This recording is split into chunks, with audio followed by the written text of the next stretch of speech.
call to order the August 19, 2014 meeting of the Buncombe County Board of Commissioners. And we will start with our Pledge of Allegiance, followed by the invocation. Please join me.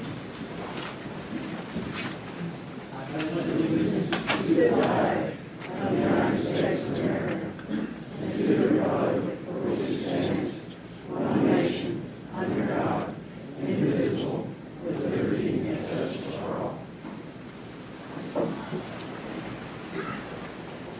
Thank you. If you'll join me in prayer. Thank you for our children who are returning to school this week. Bless our wonderful teachers, administrators, administrative staff, cooks, janitors, maintenance, and all folks who make each of our many schools work. Remind us of the important investments we make in education and how the students of today will one day become our teachers, leaders, and business people of tomorrow. For each person involved in education, fill their heart with enthusiasm, understanding, compassion, judgment, and a sense of justice as they will be teaching our future leadership the rules and how to be the best people they can be. Put the hand of healing on the good folks who have contracted the Ebola disease from their good work in Africa. Calm the people of the Ferguson, Missouri community and help us to find a peaceful and a reasonable resolution of the tensions that exist in that community. And God bless each commissioner here and each county employee for everything they do to try to improve the quality of life in Buncombe County for each and every resident who lives here. Amen. In accordance with the Code of Ethics adopted by the Commission, it's the duty of every commissioner to avoid both potential and actual conflicts of interest. Does any board member know of any possible conflict of interest with respect to any matter coming before us today? If not, we'll proceed to public comment. The time limit for the board public comment is 3 minutes. If your time expires, you can leave your questions along with your name, address, phone number, or email with the county manager or county clerk. Board members are not expected to comment on matters during public comment. This is your time to talk to us. Comments should be limited to subjects that are within the jurisdiction of the Buncombe County Commission or pertain to matters upon which we may act. Any individual speaking during public comment should address the entire commission. Any polling of commissioners is inappropriate. Persons addressing the commission are expected to observe the decorum of the chamber and be respectful of everyone in the room.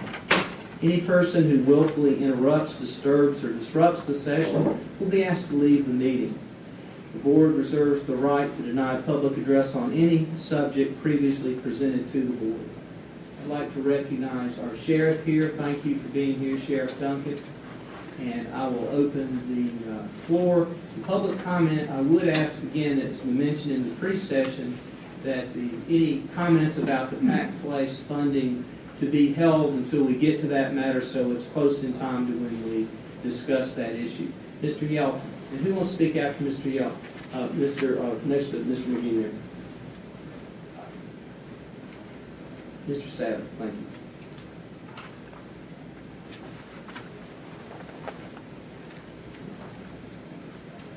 Must be doing good, managed to come back to the next county commissioner meeting. I want to address a couple of things. Number one, I think too much business is being done on the consent agenda without being explained to the people. If you look at the taxes that's being collected on the consent agenda, you find that there's automobiles that's been got too high mileage or actually lower value, and that should be reported here in public where the people can see it in Buncombe County. That might help them a little bit with their taxes, and they need all the help they can get. But when I read the minutes, I see this. Don Yelton asked that the existing laws be enforced in reference to the change-free discussion. And yes, that's true, I did. And he also commented on a problem he had encountered with grandfathered properties under the zoning ordinance.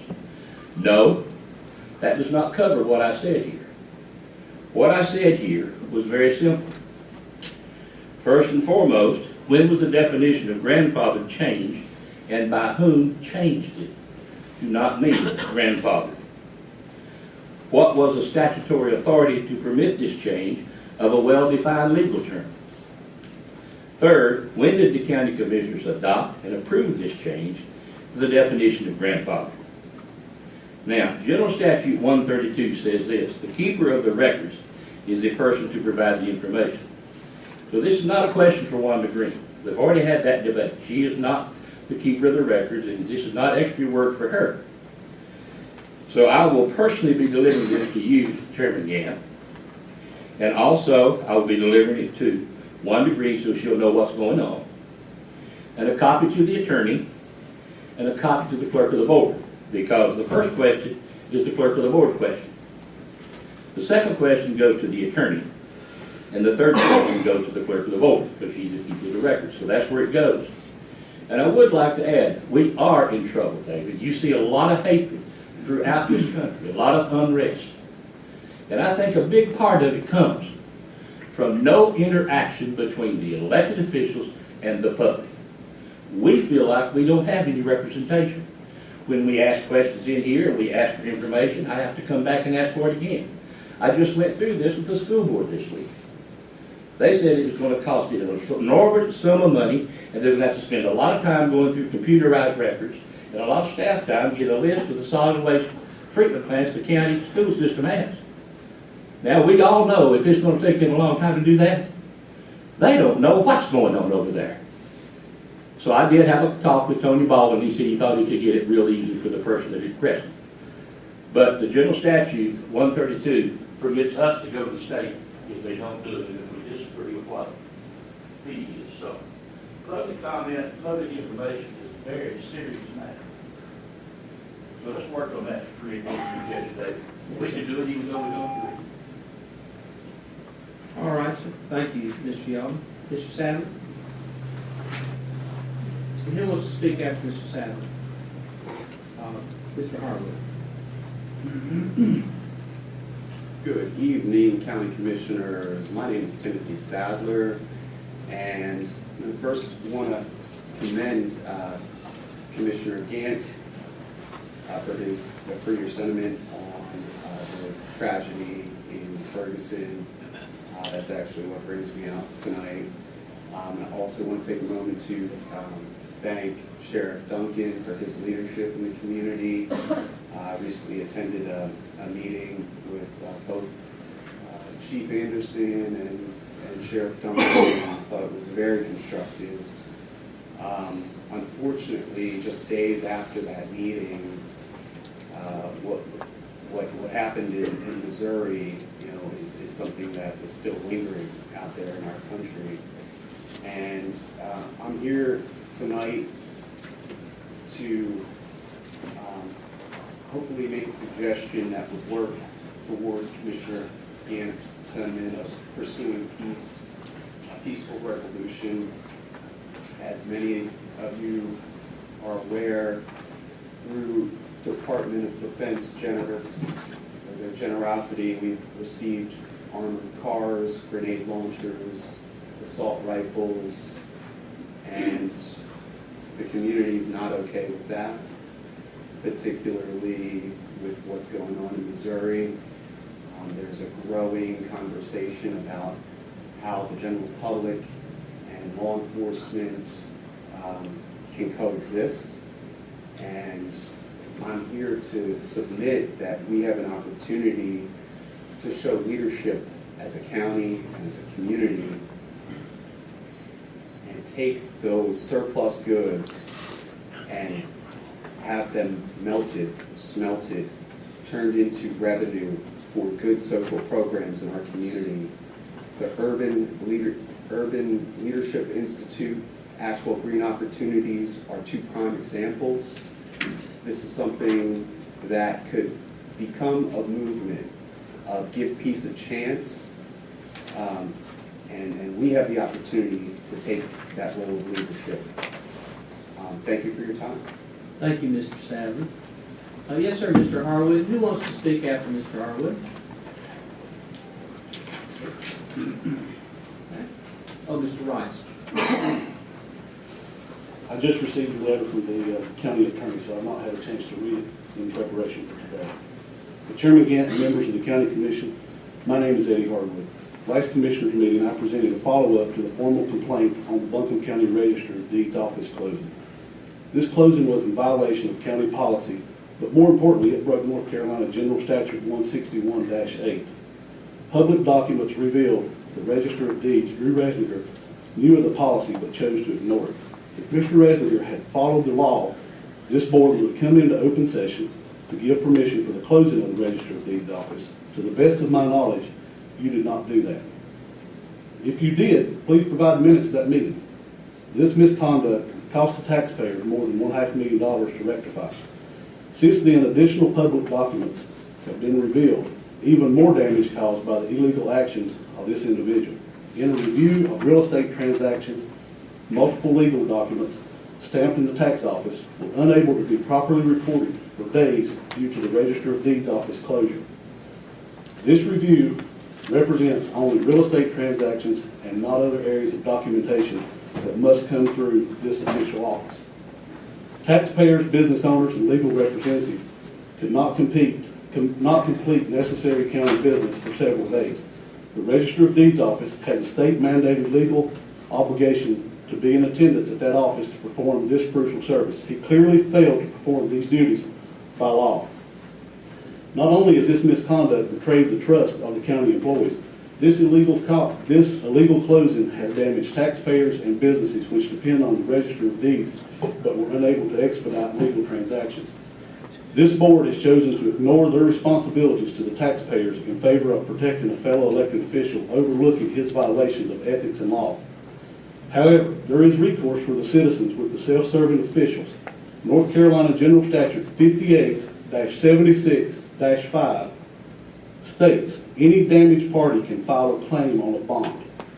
Let me read a part of this general statute for you. Every person injured by the neglect, misconduct, or misbehavior of any register, sheriff, county treasurer, or other officer may institute a suit against the said officer and their sureties upon the respective bonds for the performance of their duties in the office in the name of the state.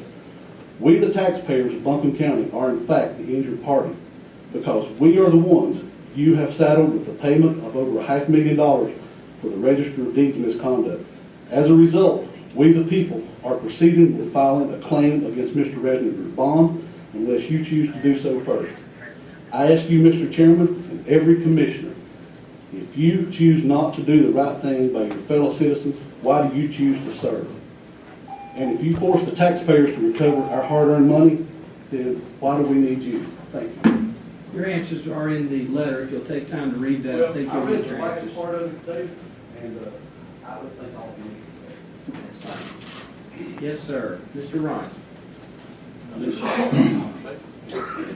Mrs. Pryor, go ahead. This issue that he just brought forward, for the last 2 weeks, people's asked me what we've done. I have sat and told people, I can't tell you. And he is, he's put out a lot of stuff here, and I guess it's legal. I'm not an attorney. We'd have to ask our attorney. But at one point, we were going after Mr. Reisinger's bond. Best I can tell, this whole issue is not dead, and the taxpayers do deserve an answer. Ever how we have to get to it, if we have to turn it back over to staff to figure out a way to make this work, that is basically where I think we need to go with this, because the story's not over. These numbers that I'm looking at are statutes and are state statutes, and you attorneys would have to tell me something that's better. But at one point, we were going after the bond. There's a letter that I got 10 minutes ago too of what we'd done. So, but I'd soon to not bury this aside, because too many people have asked me about this issue, and I've sat there with my mouth shut telling them I couldn't tell them.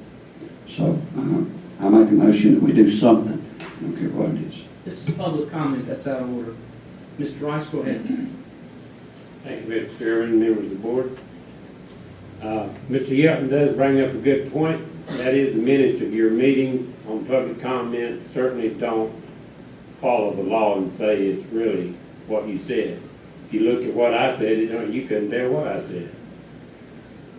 You got to take the good with the bad. I hope the Association of County Commissions will take up the call as well to look at all the boards of commissions in regard to public comment and how the comment that was made about the public, how we get slapped around for what we might say. I think it's a constitutional thing that we need to be looking at there. And Association of County Commissioners, they ought to have this on their agenda sometime to talk about the public. Then we might get somewhere rather than just one little commission body. Another thing is the county manager's report. I've asked for her report to be put on the agenda prior to the meeting so that it's not a surprise to us. We know it ain't no surprise to y'all, but her information should be on there in advance as well, and I've asked this on a number of occasions. The other thing is the Medicaid, the Association of County Commissioners. I know Medicaid is a very big issue, and it should be. The legislators are putting it off to the fall for good reasons. It's a big money piece. And it's also a big money piece for our local people, because we're going to dig into our local sales tax money and some other things if we look at it locally. So it does mean something. Another question, and while you're looking at properties, you might need to look at the property that we're selling that was over next to Charlotte Street on the mental health building for $800 and some thousand. That money, it should be going into a trust fund of some kind for the mental health, and that money we bought through the money that was Medicaid at the time through Old Blue Ridge Mental Health. And we need to take consideration on how we use that money. So I'm giving that to you in advance. One other thing, the volunteer fire department money, if we're doing this new thing with the fire departments, I'm just wondering if we need to look at the consolidation of some of these things rather than putting out these bonds, even though they're tax exempt. We need to look and see if our new plan and new districting of these things might be affecting and could save some money. Thank you very much. Thank you, Mr. Rice. Any other public comment at this portion of the program of the meeting tonight? In my discretion, I'm going to ask Mr. Deutsch to talk about the letter that was produced today in response to Mr. Harwood's earlier questions about what this board has done, and I'm also going to take that as part of Commissioner Fryer's inquiry at this point to take that up right now. If you could just go over what your letter you did send. We got a requested public comment. We responded in writing. If you could share a little bit about what your thinking was there, Mr. Deutsch. Yes, well, this was actually something that was given quite a bit of consideration and investigation on my part, and also on the part of the county manager and other staff of the county. I reviewed what occurred, possible responses on the part of the county. I checked with the Institute of Government, did legal research. I reviewed the terms of the bond. And the bottom line was, and I believe everyone agreed with me when we discussed this, that the chance of recovering on the bond, which is only $50,000 total, that's the maximum amount that we can recover, are extremely unlikely for a number of reasons. Number one, that the bond is there primarily to guarantee financial integrity on the part of public officials, and also there's to comply with certain enumerated duties of the office. And I did not think that this situation with closing the office came under that and did not come under the terms of the bond. I have actually been involved with a lot of litigation over bonds, and I know that these bonding companies are very, very reluctant to pay on any bond.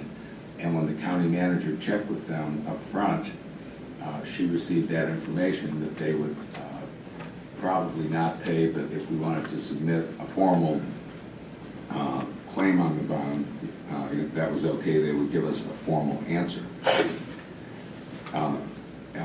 And the other main point I'd like to make is that the cost that was just mentioned is a theoretical cost, and it is actually possible that it will not cost the county anything if the circumstances involving emergency personnel do not occur. So for everybody but emergency personnel,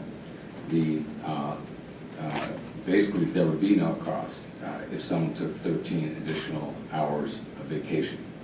For emergency personnel, where it's required to maintain a certain staff level, it is possible that they would have to call in somebody extra on that time, which could be an actual cost. In order for that to occur, you'd have to have the particular office staffed at exactly the minimum level, so that if anyone had to go pick up their kid from school, if anyone got sick, if anyone had any sort of an emergency, there would not be sufficient staff, and they'd have to call in somebody overtime, from off duty. So the only way we're going to actually know what the actual cost of this is at the end of the year. So I advised the county that I didn't think that the cost of litigation for the potential amount that we could recover and the likelihood of recovering under the law, matched. I just thought that it was something that we didn't have a good enough chance of. Okay. Any questions? Just a comment, if it's okay at this time. I understand Commissioner Fryer's frustration in this, and you get questions from the public, and you get concerned, and so I appreciate the additional information from the county attorney. I think that's very helpful for the public. Also, I just want to make it clear that when this came out, that I said that I wanted to file against his bond. I think Commissioner Fryer said the same thing.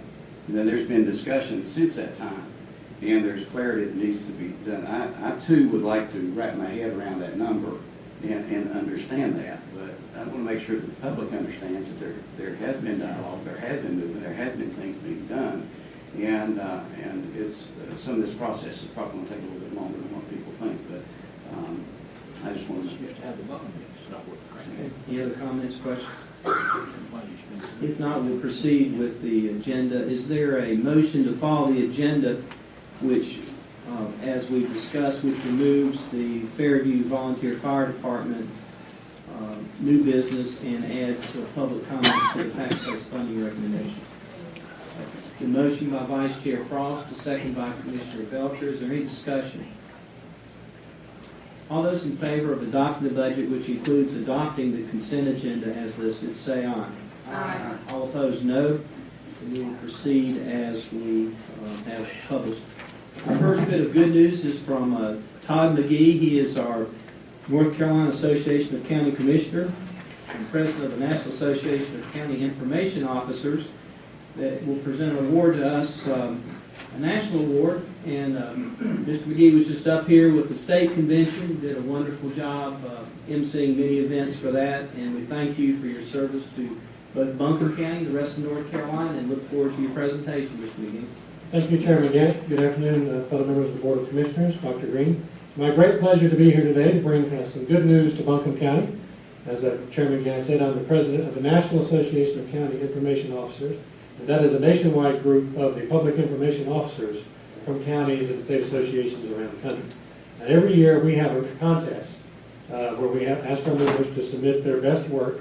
We have 9 different categories, and each category has 2 or 3 subcategories. It's photography, writing, it's video production, annual reports. We have a whole list of categories.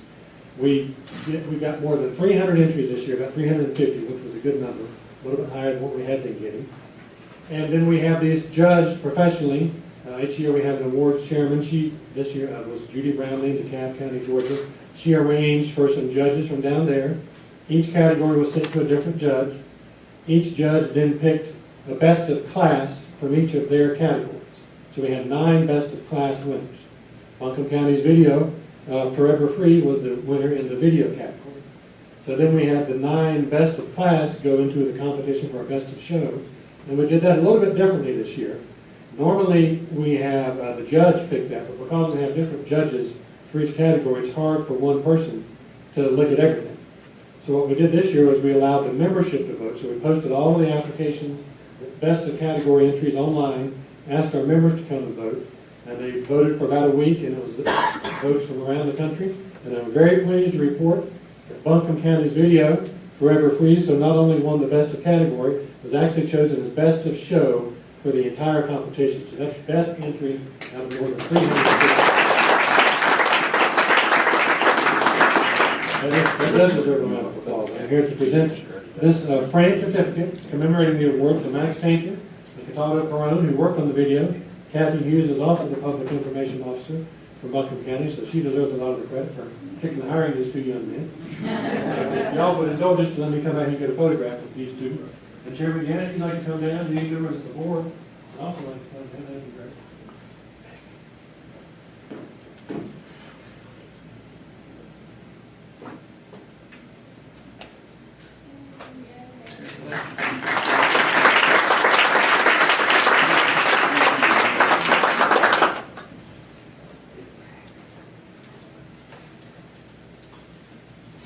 And I would be remiss if I didn't say at least one thing about the great annual conference that the North Carolina Association of County Commissioners just enjoyed this past weekend.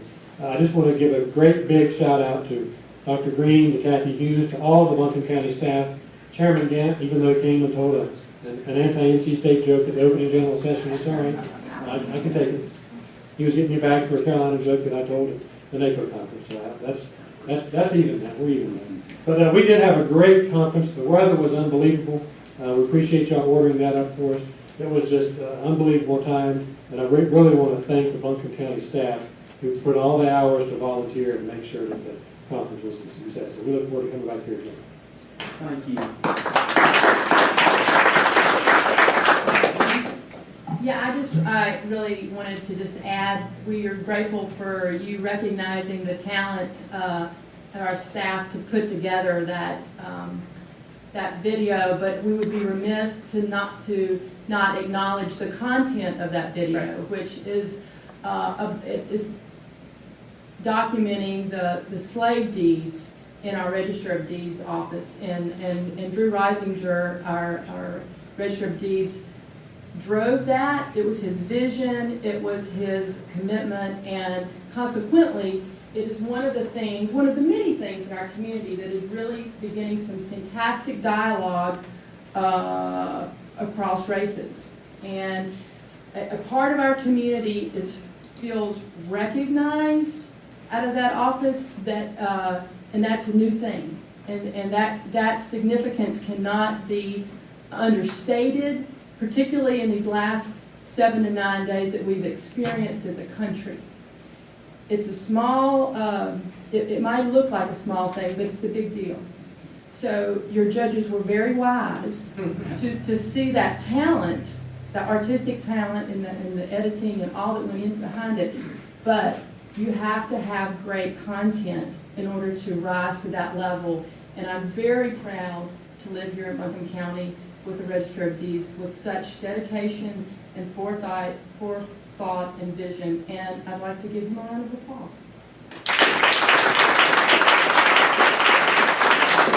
I would also like to add to Mr. McGee, I don't believe I've been to a national meeting that you have not taken time away from your family to be a moderator, speaker, or involved with, and we really appreciate your service both to the state and the national. He's come here from Raleigh today. After driving home from the convention, coming right back up here for this presentation, and that means a lot to us. We appreciate it.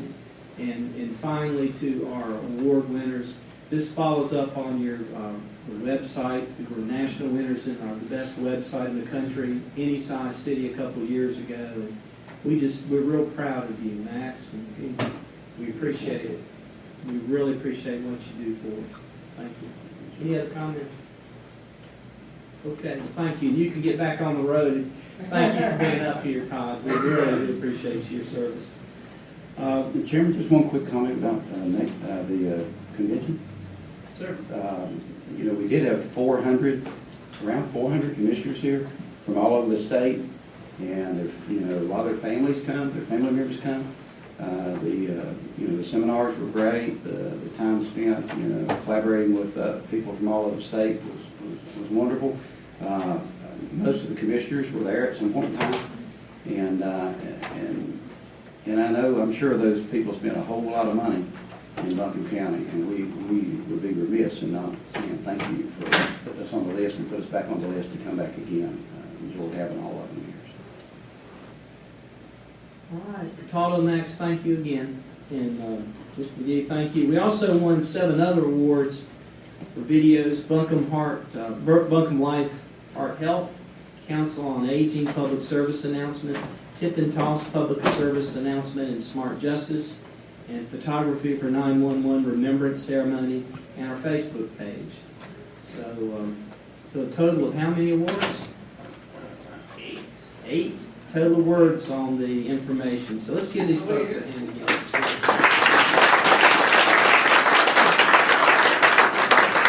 All right. In addition, very good. In addition, we have some awards from the National Association of Counties Best Practice.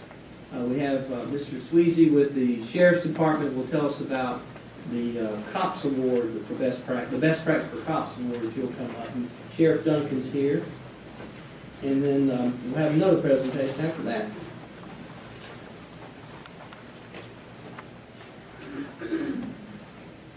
Good afternoon, Commissioners. It's good to be here, and I appreciate y'all recognizing the efforts of the folks at the Sheriff's Office for what they did to be able to do this national recognition. We sent a PowerPoint. I think Judy's getting ready to put that up. We're going to give you a brief overview of the COPS teams, what they do, and a little bit of the design of it. Judy, go ahead and go. There we go. Basically, the COPS teams is a concept where we took 5 people throughout the Sheriff's Office. There were 420 folks there and many different divisions. We took 5 people to bring them together to focus on a community problem that generally dealt with residential break-ins and usually some street-level drug trafficking in certain neighborhoods and those things that kind of go hand in hand that really degrade our neighborhoods. And what we did was we brought those 5 individuals in. Captain Squeezy gave them a one-day training in problem-based learning, and we turned them loose in that community to go out and work on what is very much an ill-structured problem. A lot of different components of it, multifaceted, and they went out and looked for solutions to make that community better, help them have some sustainability there around those issues as to why we were there. One of the things that it absolutely gave us is it allowed members of the Sheriff's Office, no matter what division they worked in, to come together to really go out and gain community advocacy and really work to improve the quality of life in that particular neighborhood.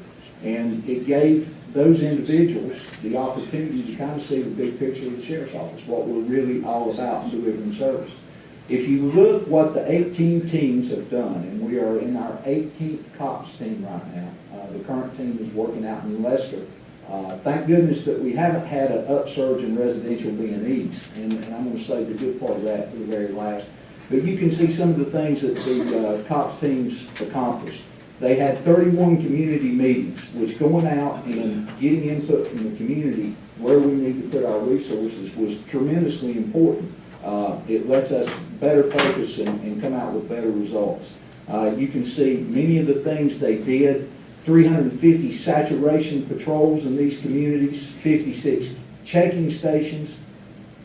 They actually, of the 17 previous COPS teams, they cleared 71 cases of breaking and entering in the different communities where they went out and worked. 464 citations, that's to include warning citations, and served 157 warrants, 280 charges in all, and 183 arrests.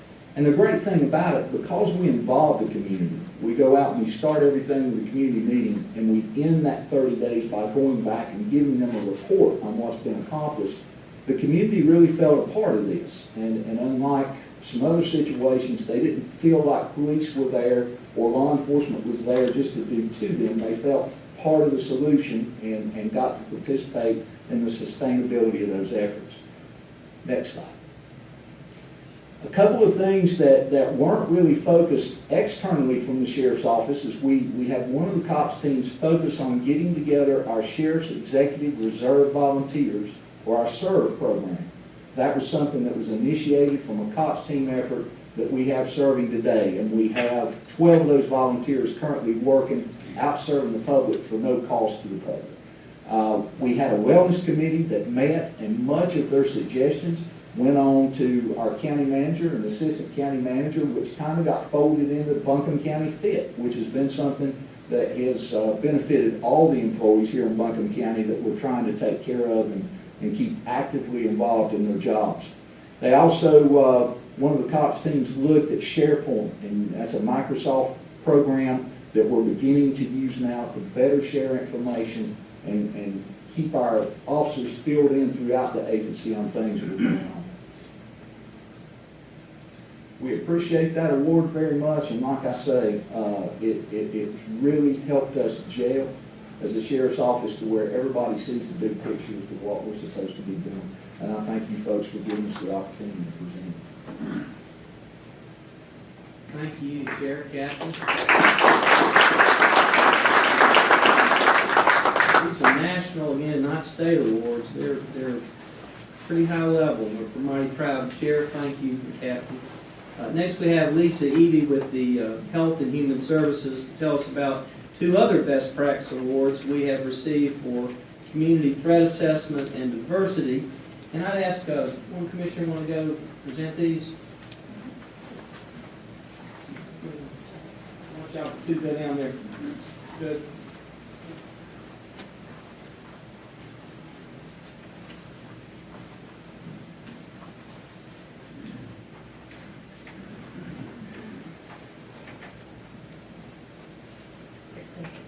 Good evening. I'm very proud to talk to you tonight about two awards that we were given.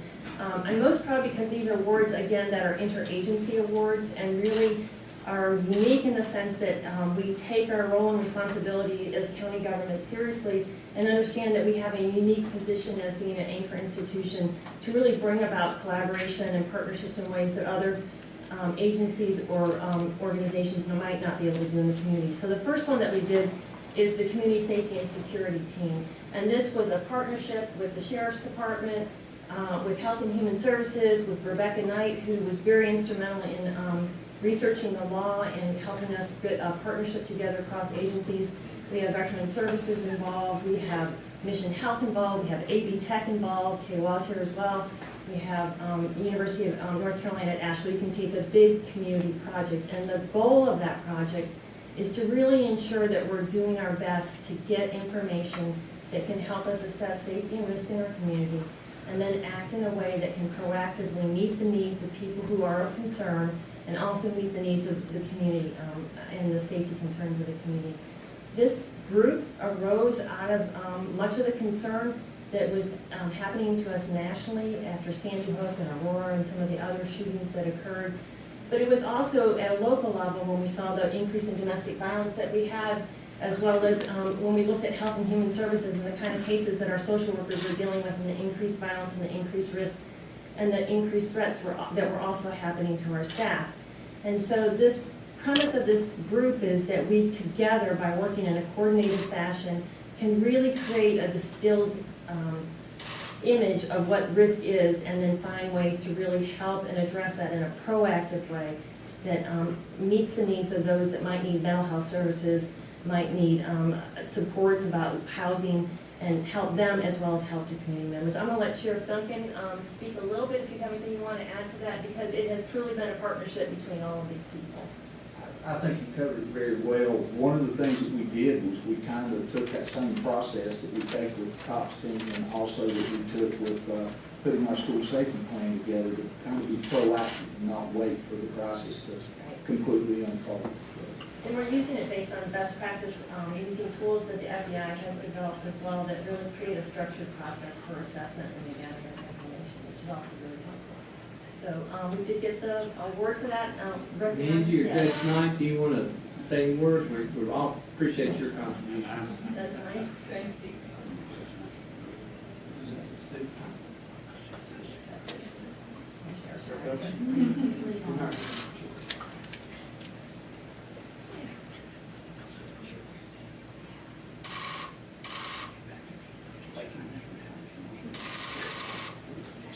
Thank you. And then the next award, that if the people who are involved in that are here could come up, that would be great. This is for the, Dave Parker from the Dave, you want to come up? This is for something that we've been working on now for probably 2 years. And again, it's another interagency collaboration. It originally started with the city, Center for Diversity Education at UNC Asheville in the county. And out of this, we have done work that I'm very proud of that has looked at the community and said, we can do better to make our community diverse friendly. We can do better to make sure that multicultural professionals in our community feel welcome and that they have the ability to advance professionally in their careers. Asheville is a diverse community in many ways, but it's also a very white community. And we would like to make Asheville diverse friendly as we go forward, and that's our hope. We have a goal of promoting 100 professionals across 6 anchor institutions in the next 3 years. And the anchor institutions that are involved in this project, again, it's those backbone organizations. It's the city, the county, University of North Carolina at Asheville, AB Tech, MAHEC, Mission Health, and the Chamber of Commerce has recently gotten on board with us, and we plan to open this up to the greater community. But when you have organizations like AB Tech that are developing our workforce and providing opportunities for education and training, as long as UNC Asheville and then the largest employer like Mission Health involved in this, it really does give us an opportunity to make a difference. And this has been a very, very busy group of individuals. We've held professional development classes and continue to hold professional development classes. We hold coaching calls. And I'd be remiss if I didn't recognize Michelle Ashley, who came to town and said, I want to get involved, and has donated hours of her time to this effort. She's a professional life coach. And so it has been truly, we have a Facebook page, a web page that people can go to, sign up for mentors and sponsors. And so it has been a really exciting time for us, and I feel like we're really getting lift. And this award is just one way of recognizing that work as well. So. And Holly's been very involved in all this material.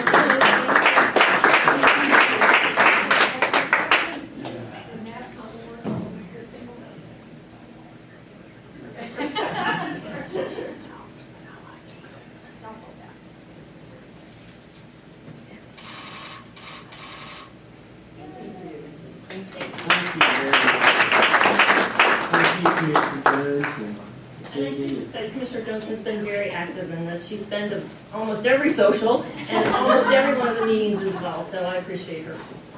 We appreciate all of you. These are, to get this many, that's about counted 10 national awards 1 year. We're proud of that. We're proud of our people. We're proud of the partnerships, and thank you for the hard work. Next, we have a public hearing. We have Mr. Josh O'Connor who's going to talk to us about our zoning ordinance text amendment for planned unit developments, also known as PUDs. We have several changes to the conditional use standards and planned unit development standards within the zoning ordinance tonight, many of which we've spoken about over the last couple of months as we've been expanding the zoning ordinance to include a number of specialized districts. The first change that I'll highlight is an expansion of the definition of a planned unit development, or PUD, to allow for more flexibility when it comes to consideration of height. And it adds a line that says a planned unit development also refers to developments which contain structures which exceed the maximum height allowed within the zoning district. Such planned unit developments are prohibited within the steep slope, high elevation, and Blue Ridge Parkway overlay district. So what this does is allow for more consideration of height by the Board of Adjustment when they're looking at large-scale comprehensive plans, while at the same time protecting the viewshed of the Blue Ridge Parkway and those steep slope elevation sites. There's an administrative change to clarify where plan unit developments are allowed, and just to refer to the permitted use table.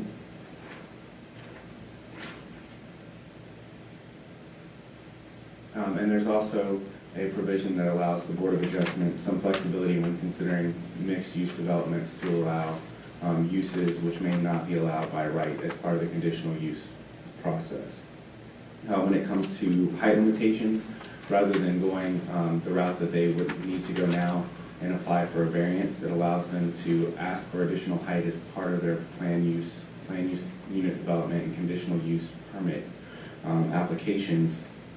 And in that, it allows the board flexibility, it allows them to look at the whole site and to make sure that the additional height is in line with the community without asking the developer to prove that there's a hardship somehow unique to that piece of property. But basically, they're showing that the development in total can somehow accommodate or buffer against those additional height requests. In addition, it also allows for reductions in parking. Right now, for most residential development, we require 2 parking spaces per residential unit, and over the last year, we've seen a number of requests for reductions in that standard because we're seeing a lot of decreased vehicular demand, particularly in rental property and apartment-type dwellings. So that covers in a nutshell. The overall impact of this is it has some implications for expanding developments that could be considered affordable housing, because by allowing them to compress the footprint of the site while going up, they can build more units with less buildings. And it also has some environmental implications as well, because it can leave more of a site undeveloped as open space by allowing them to compress their density into one side of development. The same thing with the parking standards. It's allowing the developer only to develop the parking that they need rather than meeting a code that looks at parking standards very broadly rather than with their specific use. So with that, I can try to entertain any questions that you may have. I've got one. I think Commissioner Jones and a little bit before her time even, have worked hard on the steep slope ridge top wall and the Blue Ridge Parkway overlay. To me, that's one of the more important things we've done for the future generations. How much leeway is there in this?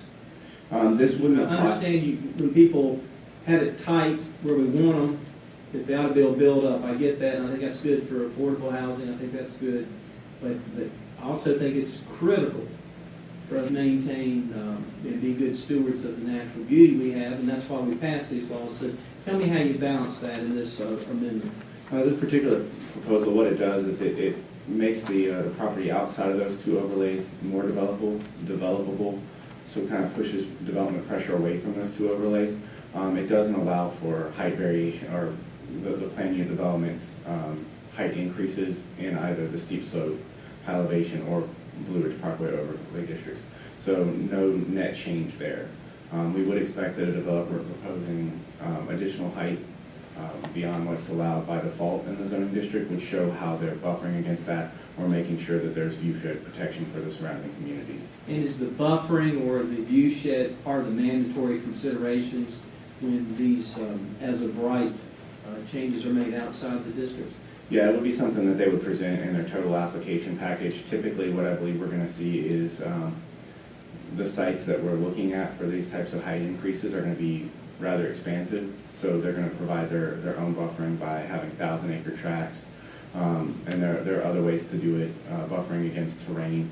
In some cases, this actually allows them to stay off steeper portions of the property, so increasing the height on the flatter portion of the property actually has less of an impact than the shorter building would on a more steep portion of the property, particularly with the way that we measure height.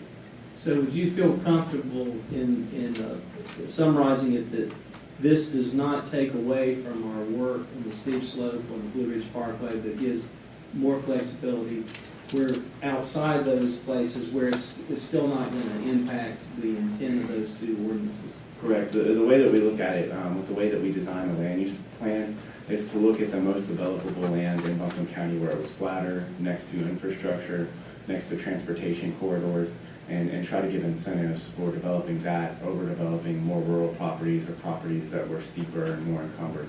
So it fits in line with that portion of the land use plan. As part of changes that the Board of Commissioners made earlier in the year, or late last year, the Board of Adjustment also has to consider how a particular development fits within the land use plan. So the developer is going to be showing how that particular property is more developable because it's next to transportation corridors, because it's flatter, because it's outside of areas that we might consider hazardous. So I think it fits well within a system that we've been working for several months to create. All right.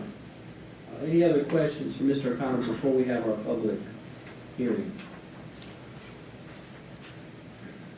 Hearing none, we'll start. Thank you, Mr. O'Connor.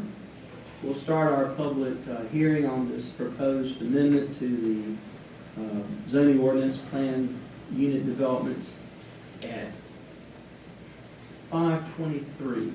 Any members of the public wish to be heard? Yes, sir.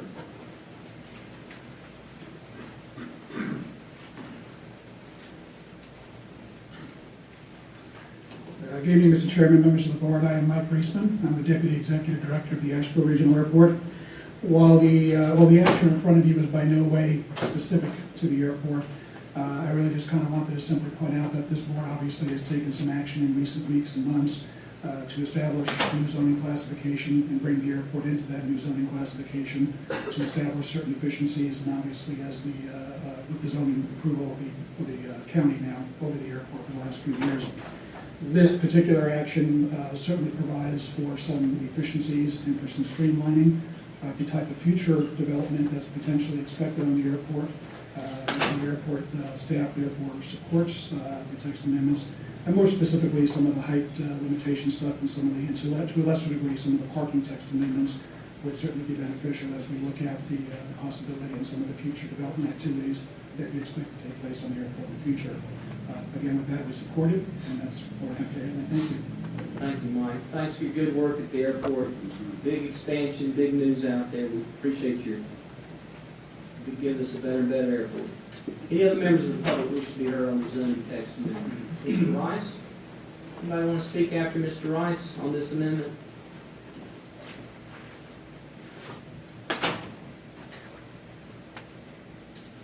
Thank you, Mr. Chairman, members of the board.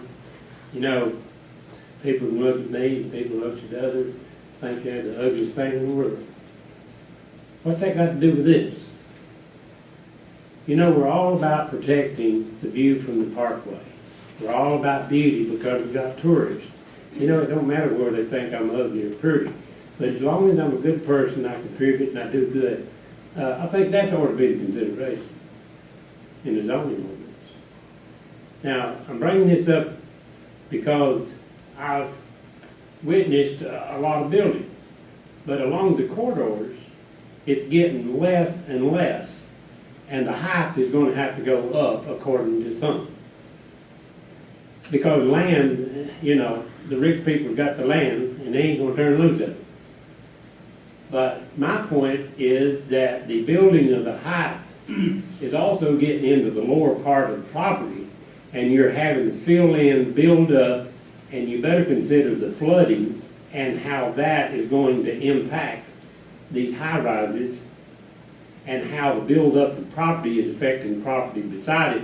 Because out of 1923, there's 4 different businesses been put in there, and they've been built up on pads, but they've got trenches between them. And if we ever have another flood, it might not be as lucky as having the water from Hominy Creek to go in the quarry out there.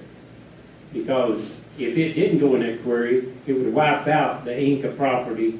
It would have wiped it out, along with other things. So I think there's some consideration here that before you vote on it, you need to be asking some hard questions that's not being said. Because it sounds like a variance that is getting around really the tough questions that need to be asked to give developers the edge. And, you know, they'll take it if you give it to them because they're looking at the profit. They're not looking at life. Thank you, Mr. Rice. Any other members of the public wish to be heard during our public hearing? Yes? Get up. All right, last call, anybody? And I'll declare the public hearing on this zoning text amendment closed at 5:27. Is there any discussion among the board or any motions? I'd be happy to make a motion to approve this. I would like to make a comment, and it's regarding the airport.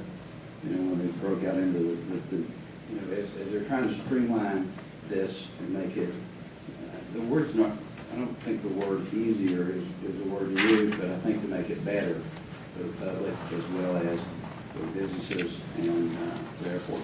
There was a height restriction put in one of those, and it concerned me because when you get around airports, there's a lot of bigger buildings. And so I think this does have some flexibility in it. I think it's good. I do think it helps when the affordable housing, we're going to have to go up in some of these areas. And I think to the chairman's point, what this allows is it lets that area or that community, this has to fit that place. So if it's getting close to steeper slopes, getting close to the beauty of the parkway, getting close to that, I think it forces them to consider what's around them in making that decision. But I'm pretty excited about what it's allowing in South Asheville and some others. There's a good article come out recently about because of the advanced manufacturing that this board as a whole has collectively supported and has been coming to the area. The growth of these affordable apartment complexes, and so I'm pretty excited about being able to go up and have some free space around for kids to be able to do things, and so there's a lot of positive things. So I'll make a motion. A motion by Commissioner Belcher, is there a second? Second by Vice Chair Frost. Is there any further discussion? I would just echo what I said earlier. I think that we got to be good stewards. I think I am convinced that this is an ordinance that does not weaken or lower the effectiveness of the steep slope ordinance or the Blue Ridge Park overlay. Any proposal to do that, I would be violently against it. But I don't think this does that, because I think there are other considerations, and I'm convinced that Mr. O'Connor and the planning board can take those into consideration when they do this. Any other comments? Okay, there's been a motion by Commissioner Belcher, a second by Vice Chair Frost. Any further discussion? Now I'll call the question. All those in favor of the zoning text amendment, say aye. Aye. All opposed, no. And that amendment is adopted by a 7-0 vote. The next matter we have is, we don't have a county manager's report tonight. We do have we're proceeding under new business. We will be having a public hearing on this. We're going to have some discussion among the commissioners first. And we'll start off with Dr. Green talking about the Pack Place funding recommendations. If you'll remember at our last meeting, Dr. Green came to us and asked for some further instruction and direction on where we're going to go with this. And this is a follow-up to that, and we're looking forward to your recommendations and discussion of this very important matter. Dr. Green. Mr. Chairman and Commissioners, at the last TDA Product Development Fund meeting, they postponed their decision about art museum funding. And one of their questions was, what's going to happen with county funding? We don't want to be an obstacle to that and want them to be able to make a decision when they go back in September. So 2 or 3 things we want to do tonight. We want to provide you some history on the investment that the city and county made in the facility. We want to provide you some information on the leases and some of the key points from those leases. And then I want to share with you some information about the funding and some recommendations for you to consider. We're going to start with Donna Clark, who will share the information on the investments, and she will hand that off to Bob Deutsch, and he will talk about the details of the lease, and then I'll take it back. Thank you. All right. Thank you, Mr. Chairman, members of the board. I have just a one-page PowerPoint that summarizes the investment of the county and the city since 1988. So Judy, if you'll bring up that PowerPoint, please.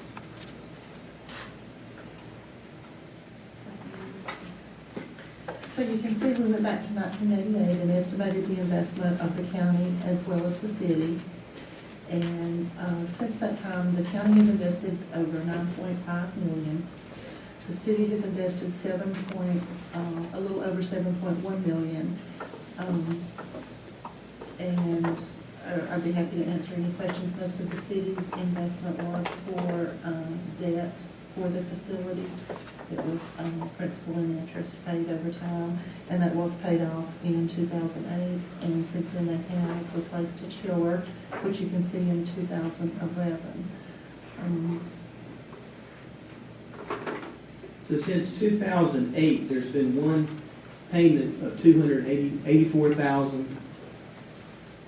under this partnership that we've had with the city. That's correct, and that was for a chiller for the facility. I believe that was then Councilman Russell, and I don't know, right, so who got the chiller? I'm on the board, or not? No? I still want to. Okay. I was on your team. That's right. So what was the partnership was approximately equal monies between the city and county for these facilities? I think our attorney's ready to address that partnership's alternative. We have to go, we've got an appointment. Thank you, Mr. Chairman. To the best of my knowledge, there was no formal partnership. However, I think there was an understanding in between the city and the county that we should contribute approximately equal amount of money. So, the best of my ability, I have not been able to locate any document showing any kind of formal partnership. And you want me to keep going on the leases? Okay, any questions, let's divide up, any questions about the history at this point from any members of the board? Well, can you put that back up? Yes, sir. Chart, please. The way I like to break it up, start with the board. Well, anyway, on that chart, it shows from... Let me break it up. We'll do the history first, then we'll talk about the leases, then we'll talk about it general, then we'll hear from the public. That's all right. Okay, go ahead, Commissioner.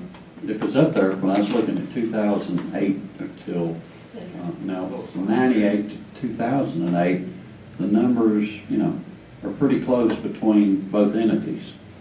Actually less than $100,000. In 2009, we're 475, there's zero. We're 441, there's zero. We're 400 something, or 284, and then there's 000. So we're $2.5 more million invested in the county. So city takes it back over. So it looked like a partnership for a number of years there, then it just seemed like it blew up. Well, I just have a little bit of a different take on that. I think for years the city was paying the debt service on these bonds, right? And they got paid off. And so that was kind of the role the city was playing, was paying this debt service, and then the debt service stopped, you don't have to pay more on it. So, we talk more about history, we can do that. I think the general nature of the relationship going forward, as I've kind of heard different folks talk about it, is the county has traditionally played this role in terms of supporting the operating costs at Pack Place. We've been doing that, and I think we're going to talk more about how we're going to do that in this year and going forward. And with the new lease arrangements, both the tenants and the city are going to be responsible for the long-term capital maintenance of that public asset. So there's sort of an operational role, and then there's sort of a taking care of the building long-term role. And those are sort of logical distinctions and roles I think the two primary public partners to them have played and can play. So that's sort of my take on sort of the broad roles that we've been involved in the past, and and could also continue going forward. So. And also those amounts, understanding there's a distinction between the different partner groups and Pack Place as a whole, but both the county and the city have also made substantial capital commitments to the overall building, as well as part of the art museum project. And the county, of course, we've committed hundreds of thousands of dollars to that, and was happy to support that. And I believe the city committed $2 million additional, I believe it's $2 million additional dollars to that project as well. So You know, the art museum. for the art museum project located as part of this this campus. So there's significant additional investments that weren't reflected there. And, you know, to their credit, the city has really made a very substantial contribution towards the future renovations of that part of the property. I think, I think there are times that we can look at history and relationships and learn from them and go forward. And as a member of the CRA, what I learned was that some of the agreements or non-agreements among the entities weren't really very sustainable. The one that sticks in my mind the most is apparently it was an agreement among all the entities. If one group is fundraising, the other ones are not allowed to. And I would just hope going forward that more agreement can be made and more cohesion with all the entities so that we don't get tripped up and we're back here at the same time with this. It's a great time to look at history, learn from it, not repeat the same errors, and go forward in a much more sustainable way that for these wonderful, wonderful groups, they can carry on and don't have this big burden on their back wondering what tomorrow's going to bring. All right, any other questions about the history? Again, before we get to the current situation, and then we take public comment. Okay, well, one thing I would say, the way I understood it, and again, I had Mayor Michael up here, he was in the middle of it when it was going on. The whole idea, as I understood it, was that we were going to help the nonprofits out. And it was a chance, they needed the help financially, and this was kind of an equal obligation that the city and county leaders at the time took on. The city took title. It could have been the county took title, but the city took title. It paid off the debt. But the debt has been paid off now, and we have a somewhat equal obligation. In recent years, it's not been equal. It's been very much, but again, the idea is not necessarily competition with the city as much as to take care of the nonprofits. And that's what at the end of the day, that's kind of what I think we should keep our eye on, is what's best for the nonprofits, to make sure that they do not suffer in any partnership dissolution. Because I think whether it was a written partnership or not, there was an agreement that we would put equal money to help the nonprofits out. So that's always been my focus. And you know, who owns the building? Frankly, the county rarely cares who owns property. It's more about what are we doing to help our goals out. And I think that the city has assumed ownership as they're entitled to. They have the deed, and we're going to respond to that. And part of the response is going to be, at least my response is going to be based on what's best for the nonprofits, because I think that's what the original intent was. So, any other comments before we go to the current situation, including the leases that have been entered into? Okay, let's go. Okay, Mr. Chairman, let me first say that over the years, Carol Deutsch and I have been big supporters of all organizations within this the facility. Can you not hear me, Mike? Okay. I was just saying that over the years, Carol and I have been big supporters, financial and otherwise, of all the organizations, and I've actually done legal work for a bunch of them, and I've been on a bunch of the boards. I haven't been on anything specific for about 10 years. So I was asked to analyze the terms of the present leases. And, just as a lawyer, look at the leases, tell them what they say, and I have provided you with this written report dated August 13th, and I'm going to just go over that generally, and then I'll be certainly willing to answer whatever questions that somebody might have. So the big difference now is the city owns the building, but they are going to be leasing directly to the Asheville Art Museum, Diana Wortham Theater, and also Coburn Earth Science Museum. And I just have it hot off the press. I just got an email just a minute ago that the Art Museum and the theater still have not signed the the direct leases. And I don't know what the issues are, but I have seen the latest drafts, and the document that I sent you on August 13th was a summary of the leases that was presented to the City Council for approval. So I'm assuming that's the latest. And the biggest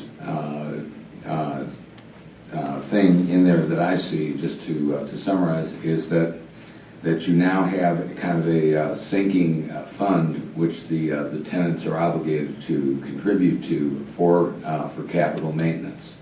For the art museum, the payments are suspended for 3 years during their improvement process.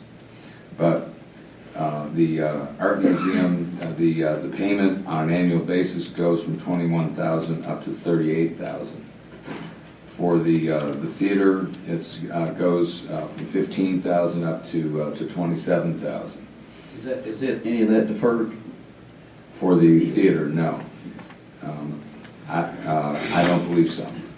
So if y'all remember the lease that was made to Pack Place, which was kind of an umbrella entity comprising all the organizations in there, that ended at a certain point this year. I think it was like May 31st or June the 30th, something like that. And there were allegations that the umbrella group did not carry out its obligations under the lease. They were in default under the lease because they had not done capital maintenance. So after that, there were a lot of discussions and negotiations, but the essence of it is they ended up with the direct lease. The art museum's going to have the upstairs, the theater's going to have the downstairs. After Coburn moves out, I think they're moving out next summer, the theater will have the whole downstairs. So you basically have two facilities, and they're each responsible for their own maintenance, but there's also common areas that they're jointly responsible for. Neither one of them has to pay any rent, as I understand it, actual rent payments. So I'm sure that the city attorney Fred Barber told me that the city considers the fact that they're not charging rent to be part of their contribution toward the facility. Other than that, they are long-term direct leases. They're each 30 years, and they each have two 10-year renewal options, so they could be in there 50 years each under this document. And the art museum has some special obligations having to do with the fact that they're going to be upfitting their facility, going through a pretty costly renovation. They have some obligations having to do with dividing the building and also complying with fire code. They have to build an elevator, etc. Things like that. These are all listed in the summary that I gave you. They also have to fund the relocation of the historic exhibit that's in the lobby. That's up to $25,000. And the art museum has to pay the theater $47,000 for the theater relocating its offices and its box office. So those have all been negotiated in between everybody. I think one of the issues that I'm not 100% clear about is if this umbrella group will be there for the long term to manage the building or to do some portion of the management. But I think that has been the case in the past. Over the years, I was on the initial Pack Place board, I think back in 1980 something, whatever it was, many years ago. And the concept there was that there were these 5 tenants, and there was going to be synergy between having them all in there together with respect to programming and other things. And The Health Adventure moved out, we all know what happened with that.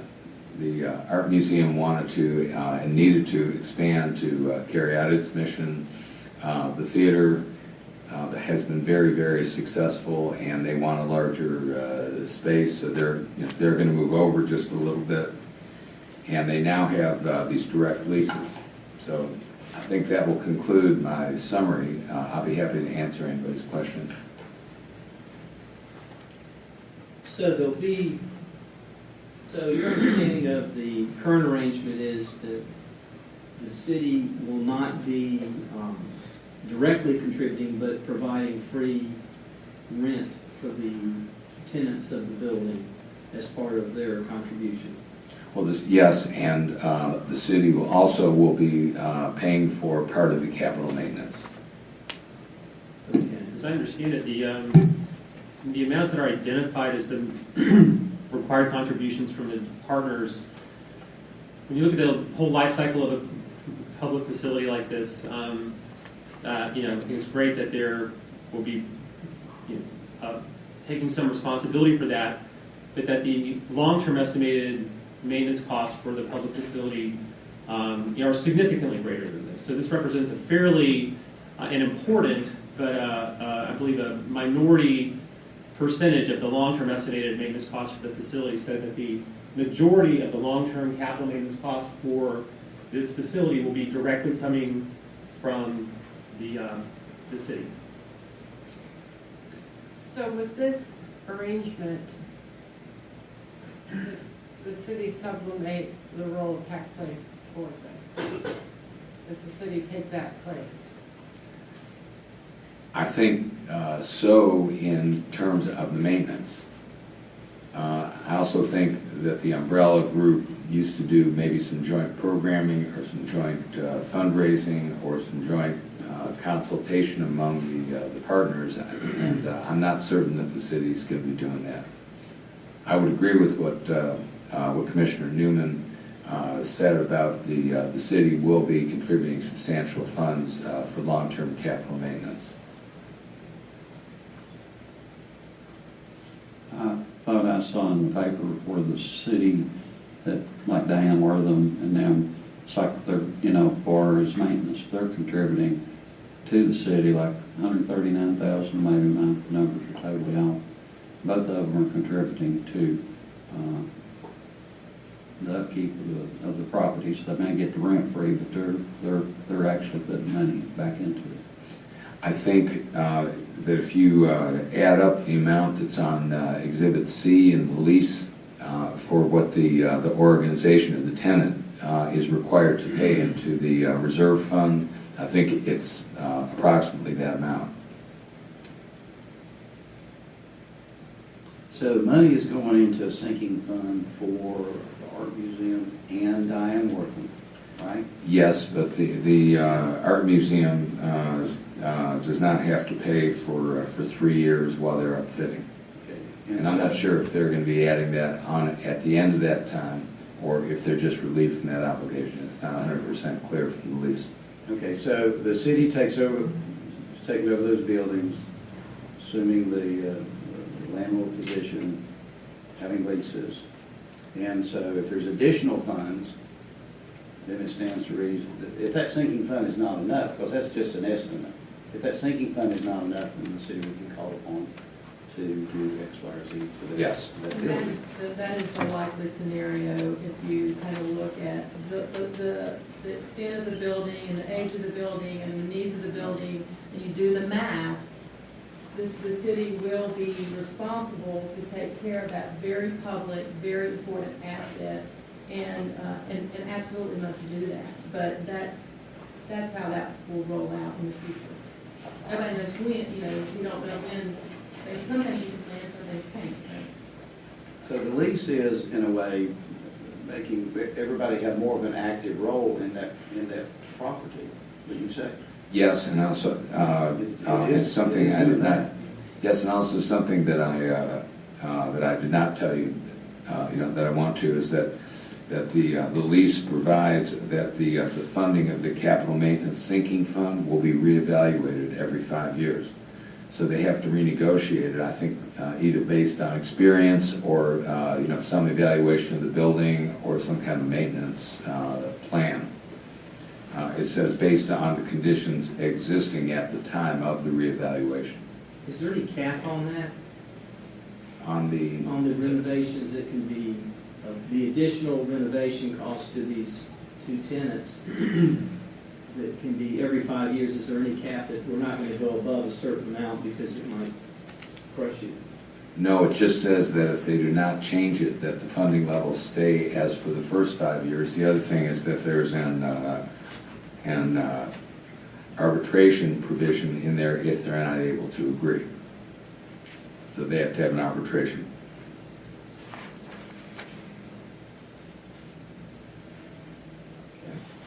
Also, another thing that I overlooked before, I'm sorry, is that there is a provision that Asheville Art Museum shall timely pay its share of all taxes with respect to the premises. And I'm not certain what, if any, taxes will be applicable to this facility since it's owned by the city. There might be sales tax having to do with the gift shop, or there might be some kind of, that if some sort of private business is in there occupying part of the space. I'm not certain exactly what that means. There could be a property tax. I don't believe there'll be any property taxes.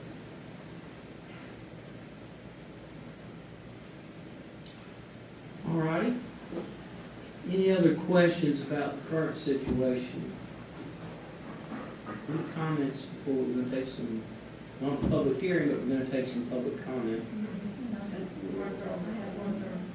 Not great? Well, thank you. Okay, if you're ready to talk about the funding for a minute, Judy, if you could put up the PowerPoint.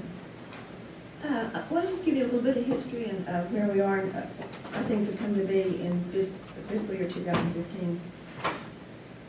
The PAC place, when you add the utilities to it, submitted a request for $428,000 worth of funding, and that went to the CRA. And CRA approved $409,076. Out of the $409,000, YMI is also a partner in this organization. So since there were so many changes taking place in PAC Place proper, we segregated the YMI funding, and it's to pay for their insurance and janitorial, which is something that has been paid for with this funding source for a while. So that left $390,000 for PAC Place proper, which includes the Art Museum, Diana Wortham, and Colburn. And when we look at how that breaks down, the utilities at this point in time are still in Buncombe County's name, have been for a number of years. And we estimate those at about $185,000. We always, if we have savings on those, we do pass the savings along to PAC Place for their operations. So when you extract that amount, it left $205,000 to work with for the rest of their request. There are several recommendations that I hope you will consider. One is, it is time for someone to take the utilities into their name, whether that's the city or one of the partners, and we need someone to tell us through that partnership who that will be, and we'd like to have those changed into that organization's name on January the 1st, and whatever money is left in the 185, we will of course provide to that organization to pay those utilities. So that's one of the things that we need to have happen as we go through this process. It was a couple of things happened in the March timeframe when we were putting the budgets together, especially working at CRA. The maintenance, operation, and insurance portion of the budget, I received a document that I thought was inclusive of all of the common space and what it would take to maintain and operate those. But it was very intense at that period of time, and I misunderstood that was the amount. So when I went back and looked at the PAC Place request, the request for maintenance, operations, and insurance is $180,969. So my suggestion to you is that we need to land closer to that number for them to be able to make it through the year. My second recommendation is that we distribute this money to the partners, the Art Museum, Diana Wortham, and Colburn. And we do it based on the percentage of occupancy in the building, which is 55% for the art museum, 10% for Colburn, and 35% for Diana Worthing. I think it accomplishes a couple of things. One is they all have some skin in the game at that point in time, and they really are now the managers of that building. I mean, they're the tenants. They need to manage how they see maintenance operations, everything going forward. So, whatever amount that you agree upon, I really am recommending to you that we distribute it in that format. I did receive a great letter from them today. I think you did too. I mean, they're very willing to work together. It was a very nice letter. And then the other part that I'm not recommending for the entire year, when you look at the balance of the budget they submitted for facility maintenance, it's about $3,925 a month. The management of the facility now really feels to me like it belongs to the partners, not an oversight or umbrella board. I do know that they've incurred expenses for a couple of months, and I would like to ask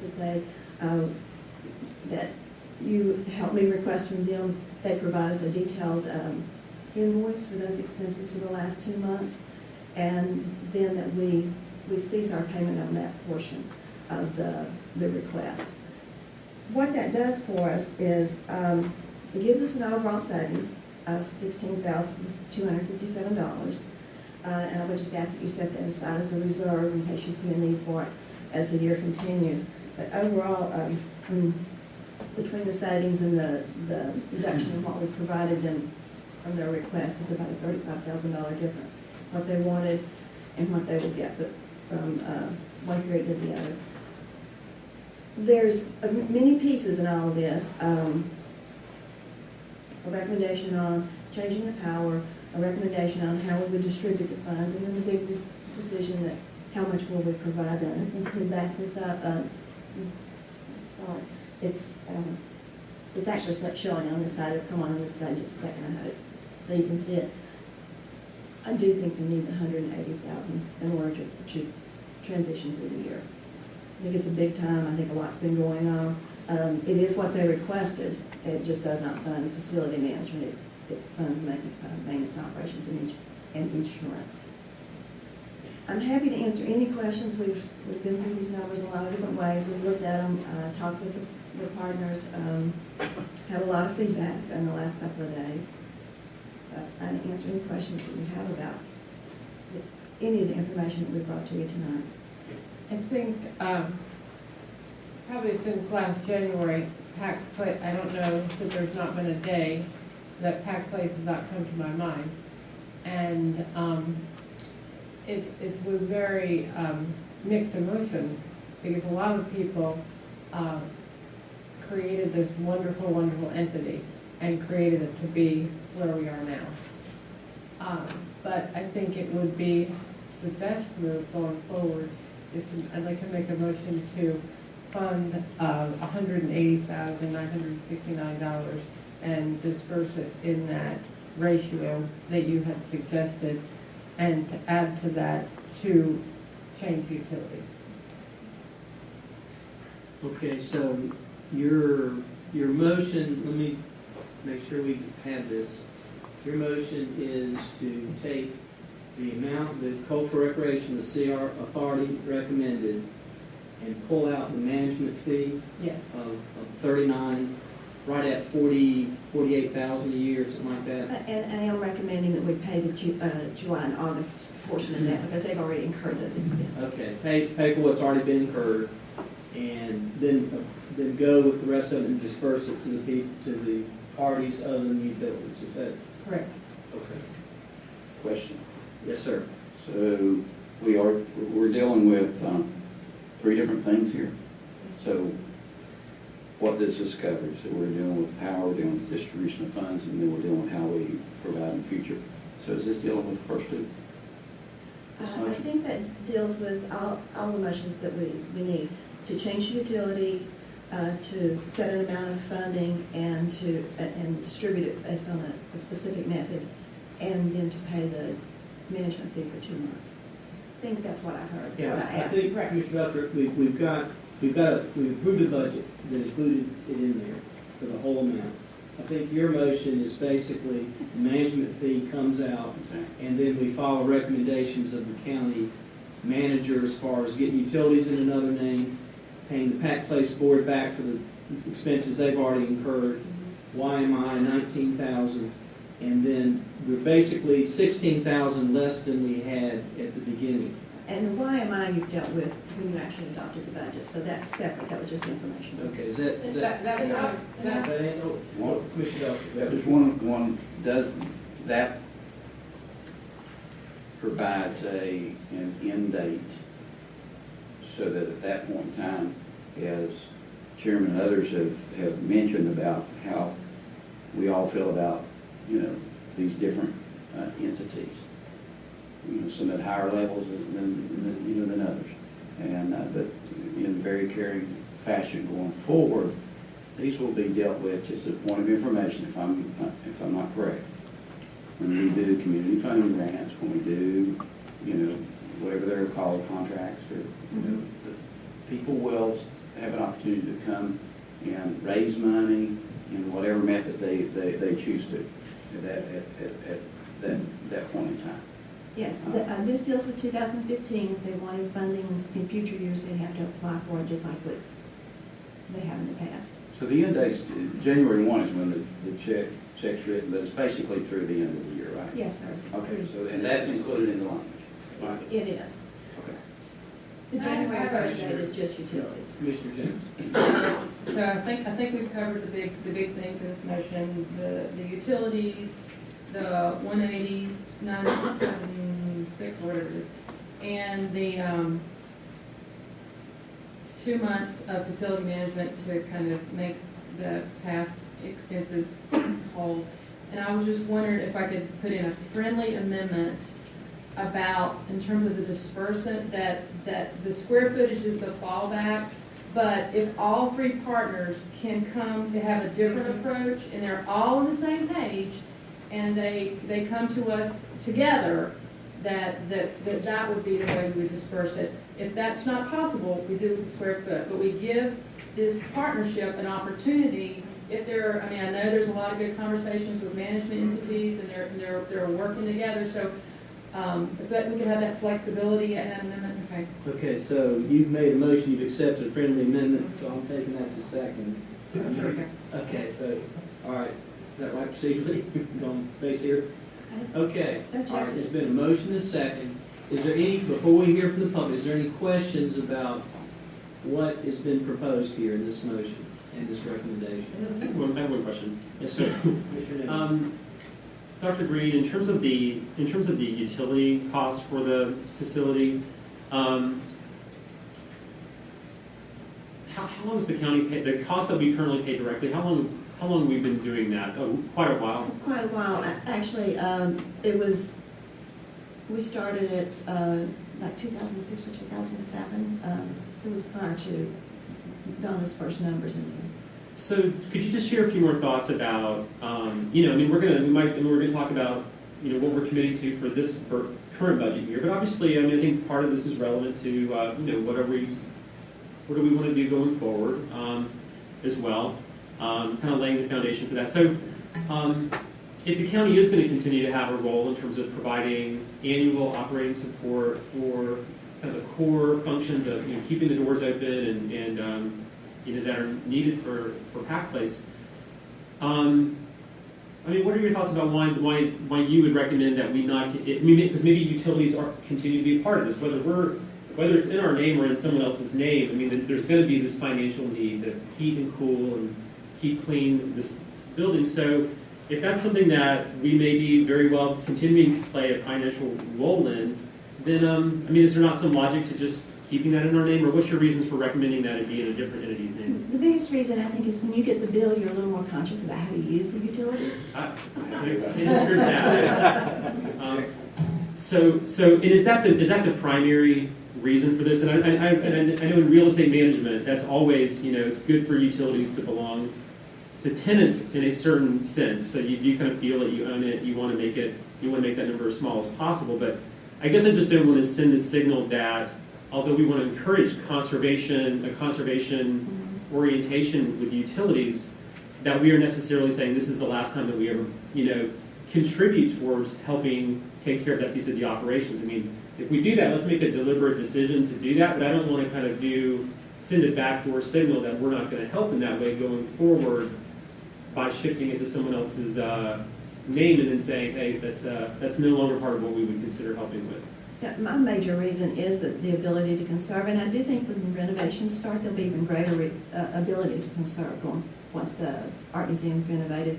There was a year that we cared for that building, and there were a lot of opportunities to improve utility usage in the building.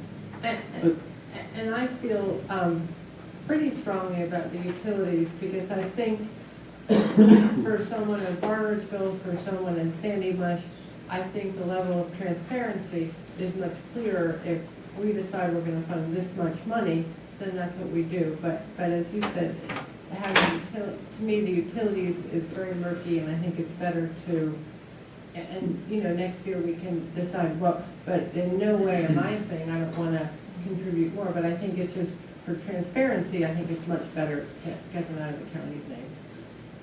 Well, at the same time, I think we're all agreeing that, well, probably on the short part, we are, that the model currently the way it is not working. So that's why this whole thing's being, we all may not agree on this, but I want to say it. We're not sending the signal that there's a check for X, Y, or Z. And I don't think that was your intention when you said that. I think that that next year, if there's any participation to county, then there's ways to do that, and it's based on vote and based on how it's presented and who wants to be sympathetic with that. But we all know that it's not sustainable the way it is right now. So I think that's what these motions are for, and I think it's done in a compassionate way, personally. So Well, just to follow up on that, so I guess it's sort of,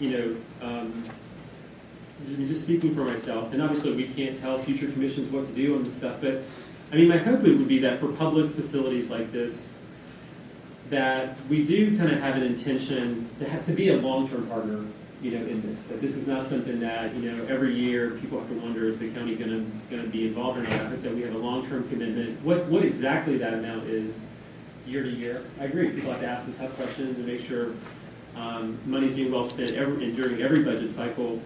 But so I certainly do want to, I would want to send a message that we do want to encourage ways to find operational efficiencies, if we can figure out ways to bring, to help manage the county's long-term financial commitments to the operations and find ways to bring that number down, just as we do in all of our public facilities. I think we absolutely want to encourage that. But I don't want to send a message that, this is the last year you can kind of count on Buncombe County to be one of the core partners to operate Half Place, in these important public operations that, in a lot of ways, I think actually, have been and continue to be a tremendous success. And so, not to say we can't find ways to do it better, but I think there's a lot more going well there than not going well, despite the, I thought the letter from the partners today was really good. Commissioner Carr? I think we have been a good partner to Dineworth and to all of them. And, when the city took over, basically they took over because some of the maintenance on the building wasn't taken care of with money that we basically gave them for that part. That's part of the 200-some-odd thousand after the 180. So, I want to help them. I know as far as Dineworth and my brother, of course, money goes there every year for dance. And that's just the way that is. But, we all have to roll back a little bit, Everybody, you put a car on the lot and you put a price on it for $400,000, but that's the price. And you throw it up on the wall. Somebody comes along with $350 and you can make it work.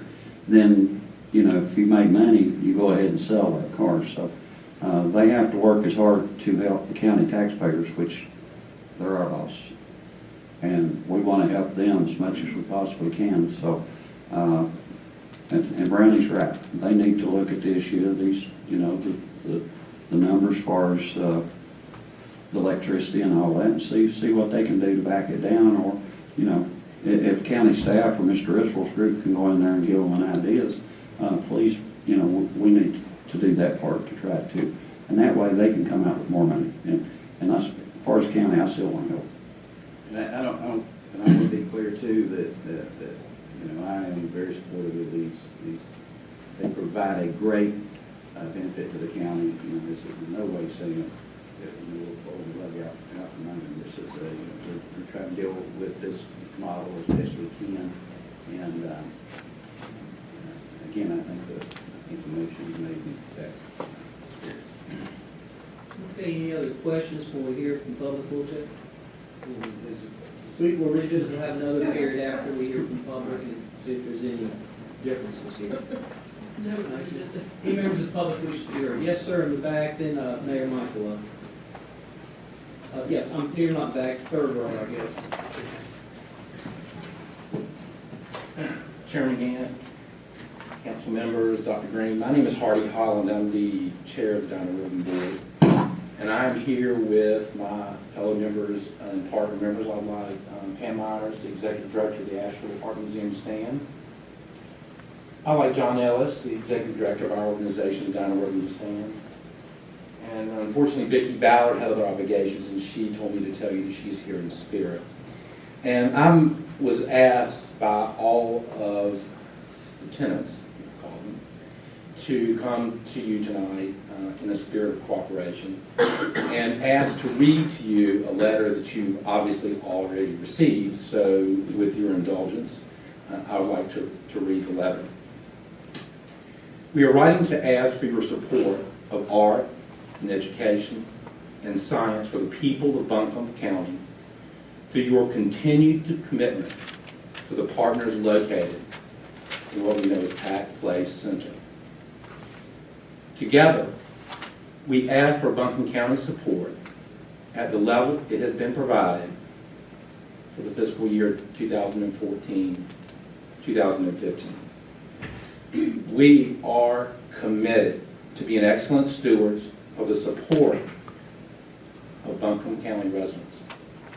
The form of the partnerships in Pack Place Center has changed many times over the last 20 years. The missions of our organizations have not changed. Actually, they've actually expanded. The partners are working closely together to develop the most efficient and effective structure for partnering over the next decades.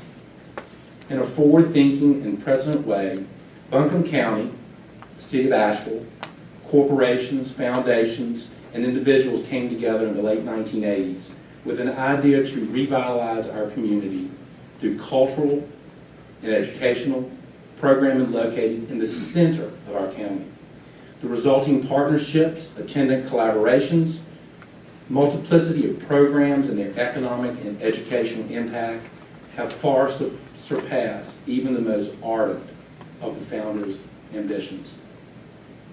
In the 22 years since the opening of Pack Place Center, bringing together the Asheville Art Museum, the Coleman Earth Science Museum, the Health Adventure, the YMI, and creating the Dinah Ribbon Theater, these organizations have served millions of students, teachers, family, and individuals of all ages from every single corner of Buncombe County and Western North Carolina. Support from Buncombe County has been critical to ensuring that services these partners provide are available to all county residents by supporting utilities, Mr. Hall, my discretion, I'm going to let you finish your letter since you're speaking for other people. Go ahead. These organizations serve millions of students, teachers, families, and individuals of all ages from every corner of the county. Support from Buncombe County has been critical to ensuring that the services the partners provide are available to all county residents. By supporting utilities, custodial, and daily building operation, the county has enabled the growth and the strength of our programming capabilities of our organizations. Working together with your support, we know we can continue to provide the excellent services that Buncombe County residents need and cherish. Thank you very much. Thank you, Mr. Mayor Michael.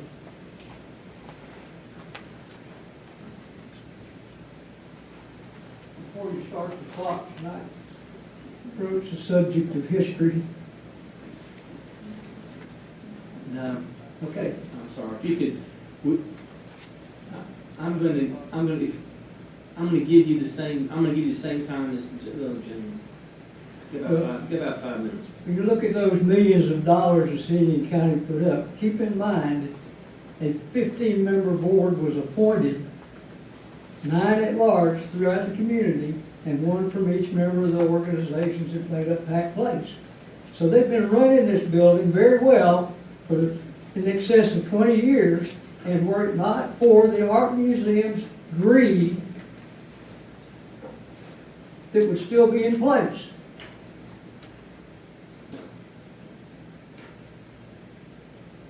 The city, by its policies, has kicked out the Colburn. So the fact that we're talking about the Colburn doesn't make any sense.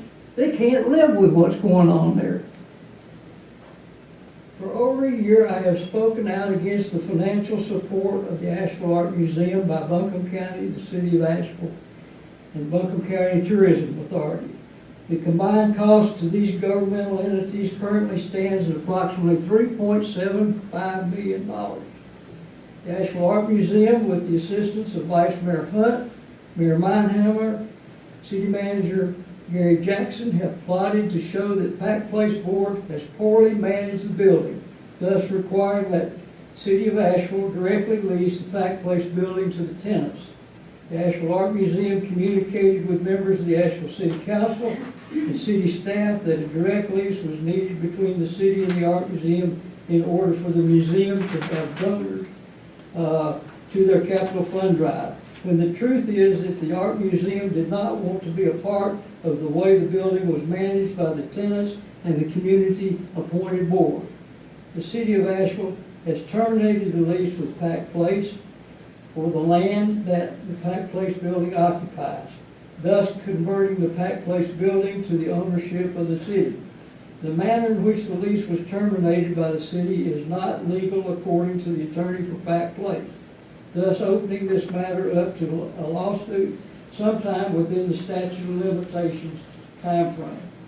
Since the City of Asheville has advertised the fact the building is city property and it will lease directly to the tenants, I see no reason for the county commissioners to fund operation of a city-owned building or capital improvements for the Asheville Art Museum.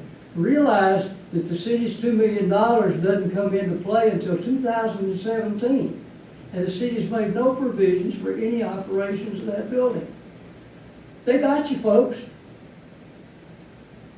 I have provided the City of Asheville, the county commissioners, and the Tourism Development Authority information that I feel shows the potential the Art Museum will go bankrupt, pursuing their dream to spend millions of tax and donated dollars on renovating the building. I'm gonna give you another minute later. If the Asheville Art Museum wants to spend themselves into bankruptcy, that's their business, as long as they don't use tax dollars from the city, county, and tourism development authority. This also shows me that there needs to be better oversight of nonprofit corporations that benefit from tax dollars. I'm not against art. I'm against the tactics used by the Asheville Art Museum to acquire tax dollars for their renovation boondoggle, taking actions leading to the ousting of the Colburn Earth Science Center Museum, violating their partnership agreement with Pack Place and the other tenants, and working to seek the demise of Pack Place Education, Arts and Science Center. Thank you. Thank you, Mayor. Any other public comment? Mr. Hay?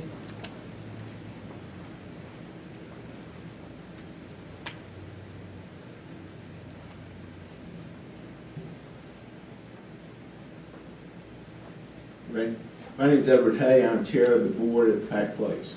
And I'd like to start here. For 22 years, Pack Place has been operated under the partnership we've discussed with the city and the county and Pack Place. And some remarkable things have happened down there. Millions of people have passed through Pack Place. The partnership worked very, very well. And over the years, we have dealt with problems. We have had partners leave. We have done a number of different things to try to keep going. And each year, the county has been there for us to help us out. The county has been steadfast in its support of Pack Place and keeping its promise all these years. And for that, I'm very grateful, and the Pack Place Board is very grateful. The city has chosen to go down a different path. And as a result, the reaction is the county is now doing a funding that's a different nature than what we've done before. I understand that, and we have always seen our number one role to be good stewards of the county's money.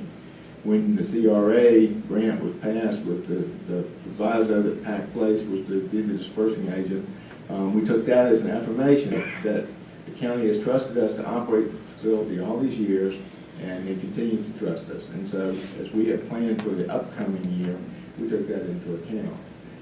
As of yesterday, there's a change, and that is that the Pack Place will not be on the receiving end of the funds, but instead the partners will do that. I understand that's okay. We had planned for something much different than that, but we can make different plans. The transition that's going through at Pack Place, however, is going to be difficult because we're taking 22 years of common experience and trying to move it into something different, taking our instructions in part from other people. We need some time to get that done. We have a committee that was working hard on all these transition issues to refigure the management, the administration of the facility. They're making good progress, but they're not there yet. And we just need some more time to get that done. I am concerned that as of the change, I appreciate the 2 months, and the 2 months that we've talked about, July and August, responsive to some things that we brought to your attention about what we've been doing for the last couple of months. If we could have some flexibility in that, we have to pass on 23 years worth of duties and responsibilities and all that to the partners now. Now it'll be their responsibility to do that. We have a number of different administrative issues to wind down Pack Place, its organization, including laying off 11 employees. So we have some work to do. I don't know if we can do it in the next week. And if we could have some flexibility on the funding, that would be a big help. And I'd like to just leave that issue open as best we can. The biggest problem that we see from our end in light of the new change. Well, I'll give you another minute. Go ahead. The biggest problem is that we need to tie together the old administration with the new administration. And we need to, the partners will now, as of yesterday, need to figure out how they're going to manage the building themselves within their own programs. That's not something they know how to do right now. We're going to take some work, and it's going to take more than a week. So that's the big issue, I think, that faces Pack Place. Once again, let me just say that the county's role for 22 years has been important and steadfast, and we couldn't be more grateful for it. Thank you. Thank you, Mr. Head. Mr. Starkey?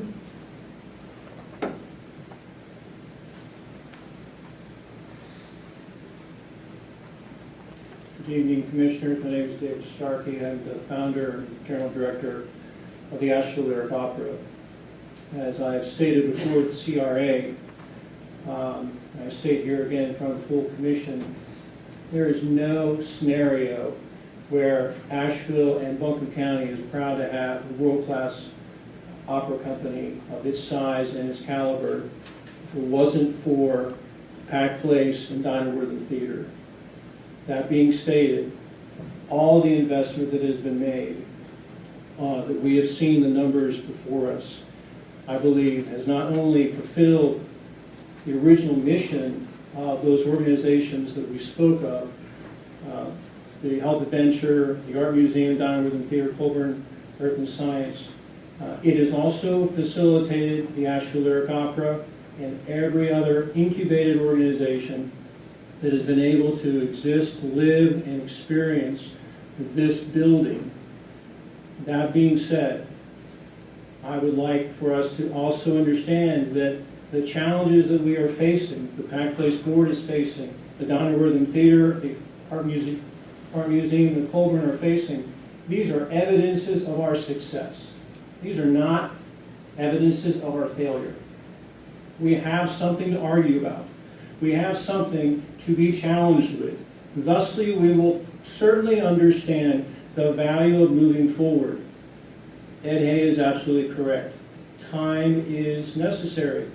The Asheville Art Museum, the Dinah Wortham Theater, and the Colburn mission have been to be facilitators of their organizations. It has not been for them to try and run a building. That's what the Pack Place Board has been a part of. This is a great challenge and a great success story. Why? Because we are holding everyone accountable. This exercise that we have here, the exercise that the city is holding us, this is an exercise of bringing us all, even the Asheville Lyric Opera, has to be attended to understanding the protocols and the policies of this new building and its organization. So I want you to take into consideration, how do we not only help them right now, but how do we do the right kind of operational assessment, and how do we set a future of new ideas? That's what we are really proud of in this community. There's a new idea for Pack Place to come along 22 years ago. Now it's time for a new idea of how these organizations have matured and will lead the way. Thank you. Thank you, Ms. Starkey. Mr. Rice, anybody want to speak after Mr. Rice? Yes, ma'am, Ms. McGuire, we now.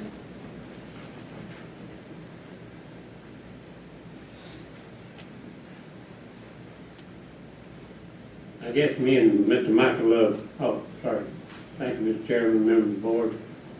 I think Mr. Michael Love and myself are in the minority when we come to this decision.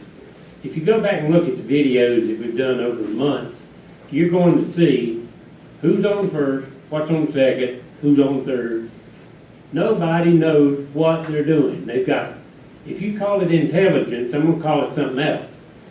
But when you got this Pack Place board sitting in there, and you watch these videos, they don't even know who's on first. Not even the leader, not even the lawyer in the room. These decisions are made in the back room, and they're doing it at fast speed.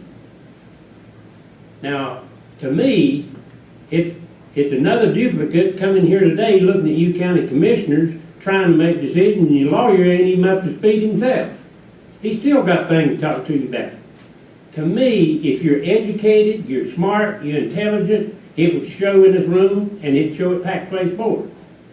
It's a shame for me as a citizen to sit and see people that can't make a decision because they're not informed.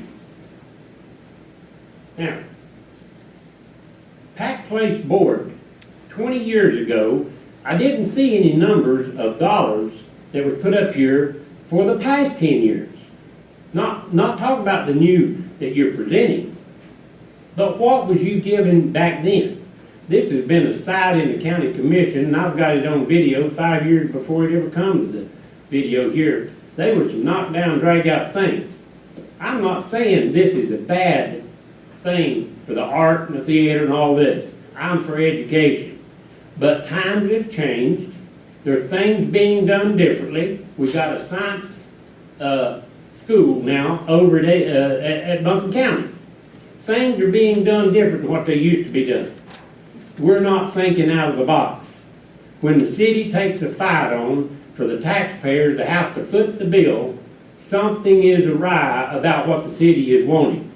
This property is no different than the county property. It needs to be turned back over to the county taxpayers and get the money and quit putting the burden on the taxpayers to pay the bill. The nonprofit is putting the taxpayer at risk. They're putting our old people and everyone else, our young people, at risk to even be able to live here in order to get a fine, fancy, beautiful something on the corner of Pack Square. My question is this: has it really been thought out? We're living in a very small town, a very small corner, and what is the population going to be and what's going to happen on down the road? I don't think yous have investigated it. Thank you, Mr. Rice. Any other public comment tonight? Yes, ma'am, Ms. McGuire. Anybody want to speak after Ms. McGuire? Mr. Ellis?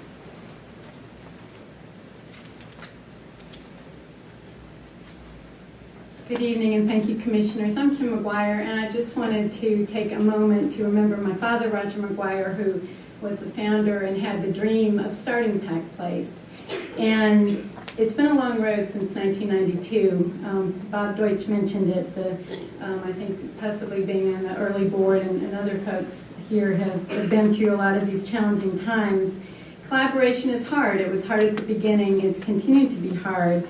But a lot of great things have come out of this, as has been referred to. The goal of Pack Place, when it began, that goal has been achieved. And the goal of catalyzing and revitalizing a dormant downtown and establishing arts and culture and education as the centerpieces of our community, that has happened, and that's something really to celebrate. There are different ways to view the change that is before us, and the way that I like to think about it is that this is an evolution of Pack Place, and it is showing that there's positive growth for our community, for our residents, and for our visitors. So I just want to say thank you to you all for being there from the start and through the hard times and the good times, and that it's much appreciated, and it's going to be a bright future for Pack Place. Thanks in large part to you. Thank you. Alice, anybody want to speak after this? I would add that I'm a proud member of the Asheville Art Museum Board. Anybody want to speak after Mr. Ellis? Yes, sir. Dave. Thank you, Mr. Chairman, Commissioners. My name is John Ellis. I'm Managing Director of the Diana Murphy Theater at Pack Place. And these have been kind of interesting, challenging times. I kind of like the good report section a bit earlier, and I know we're going to be there someday. And I want to thank the county and the city for this long-term relationship of local government and nonprofits, of local government and helping create a facility, helping maintain and operate that facility, and then letting the tenants, the nonprofits in it, make it come alive for the benefit of the city, from its initial purpose, from downtown revitalization, to what it is now, one of the most active cultural centers in the state and of Western North Carolina. So I want to thank you for that continued support. Transition is tough. Transition is tough. We do have 22 years of city operations to unravel.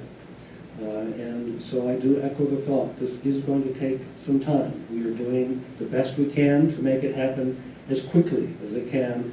But we are not, whereas in the past we have been devoted to our own organizations and putting on the presentations that we do, we are now assuming this new role of building management and working that out. And this will take some time, and it will consume a bit of this. So again, I just wanted to thank you for your past support. I want to thank you tremendously for this continued support that you've shown over these past few months and the last 24 hours. Thank you.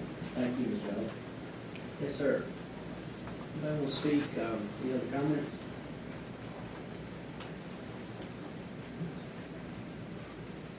Hi, my name is David Legleason. I'm on the Board of Trustees for the Asheville Art Museum. And first of all, I'd just like to thank you all for your support today and your continued support. I've been pretty intimately involved with some of the other members here in terms of lease negotiations with the city, and also in terms of the new process moving forward. And I think it's really critical at this juncture that the county continue to support us in Pack Place, and also that they continue to support us in the future. These organizations here in the county are centrally located, and very, very important to the entire community of Buncombe County, and not just for the city of Asheville, and not just for a few elite people. It really does cross all sectors. I'm a parent of young children, and my daughter was on the stage last spring for her first ballet recital. My son goes to the museum and plays in the play space. He's a gem nut, so he wants to go down to the Colbert and look around the gems. It really is a community organization, I think, that touches a lot of different aspects of all of our lives. And I just want to say also, we are very, very committed moving forward to being fiscally responsive. A lot of the members of our board on the Asheville Art Museum and a lot of the members of the other boards involved are business owners in Asheville. We are taxpayers, and we see our role as being good stewards of taxpayer money. And we want to work hard to get that done moving forward. And I think that you guys have done a tremendous job and should be proud of the commitment you've made over the last 20 years, and hopefully it will continue. Thanks. Thank you, Dave. Any other members of the public who should be heard on the Pack Place allocation question for us? All right. If none, we'll close that out. We've got a motion, a second. Any other commissioner, based on our comments, wish to be heard on what we're going to do next? Sir, Commissioner King. I'd like to address the issue of taxpayers. We do try to be very careful with tax dollars and do our very best with those. But there are many, many people who support these institutions, the Art Museum, Diana Wortham and Colburn, who are also taxpayers and have every expectation to think that we would invest those tax dollars in these ongoing efforts of the Asheville Lyrical Opera, the Asheville Art Museum, and Diana Wortham. And I would like to also thank the Pack Place Board for their past efforts, but it is a new day, and these entities are coming together and hopefully moving on to a better place. And it is a testament that Pack Place has survived all these years, and it will continue to survive and flourish. But I'd also like to point out the importance of these, whether you visit the Art Museum or whether you are at a lyrical opera or any other venue at the Diana Wortham, or some of this the general venues and activities that happen at Pack Place. You are benefiting by these. This board has been very active in supporting schools. We've supported 4 new schools. We've been very aggressive in recruiting new industry. And we've also, in this process, looked toward creating a better quality of life in Buncombe County. And part of that quality of life is these institutions, and will continue to be part of that quality. We cannot attract new visitors, businesses, and people to locate here. We need all of those. And that's why I vigorously support the Art Museum, the Lyrical Opera, and also Diana Wortham, because they are a vital part of making our community whole, and I just want to put my support behind this. Okay. Any other comments? I guess I'd just like to say this, though. If you put up that screen of the money, you know, it is an evolution. I like what Ms. McGuire said. It's an evolution, and we've got to really look at it that way. From the beginning, every nickel of the county money went in there to help the nonprofits. And the structure was to go through Pack Place Board. The structure. Can you get that money part up there? That's a point I want to make sure we get on the record here. And that's what it is today. It's the same thing. We want to make sure that Diana Wortham, YMI, Art Museum be the best they can be, because we've been told by all these people that Commissioner King's talking about that businesses, the people that are economic engine in the downtown area and outside the downtown area want these. We want to support them. It makes us a better place to live. We get that. We're going to support you. The problem and the heartburn I've had is the numbers. You know, the whole thing was set up to help the nonprofits. We're going to put approximately the same amount of money. And now we have the county of Buncombe, and for 18 years I've supported this, has $9.5 million.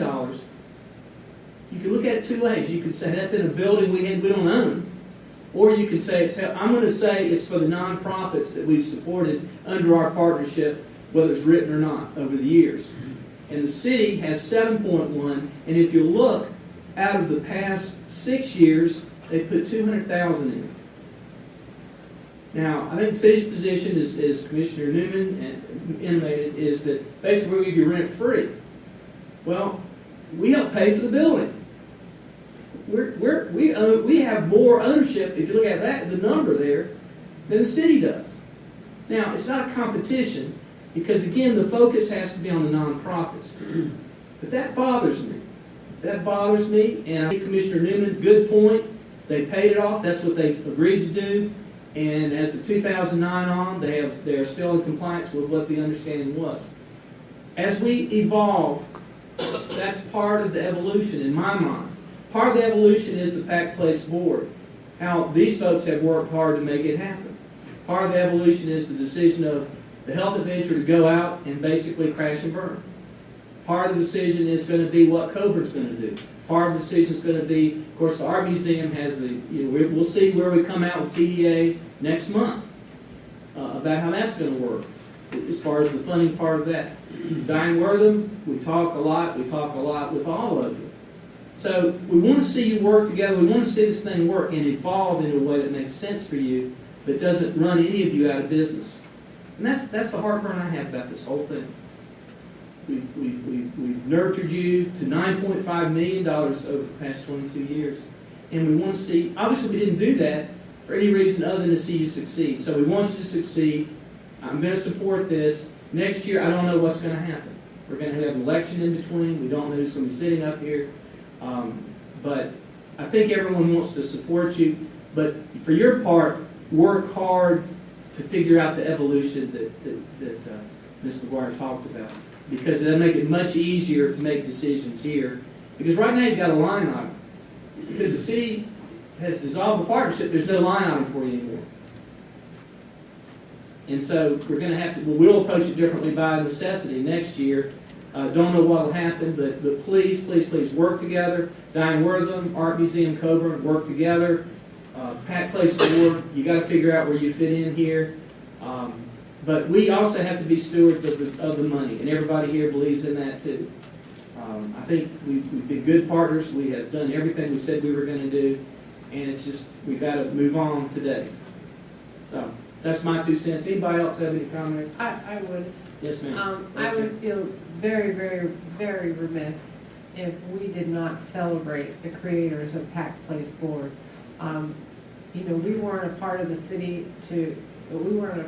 city's decision to change this, but without the visionaries that started this Pack Place Board, we wouldn't be here now. So I'd be very, very remiss, and those folks need to be celebrated, because if it wasn't for them, we wouldn't be here now.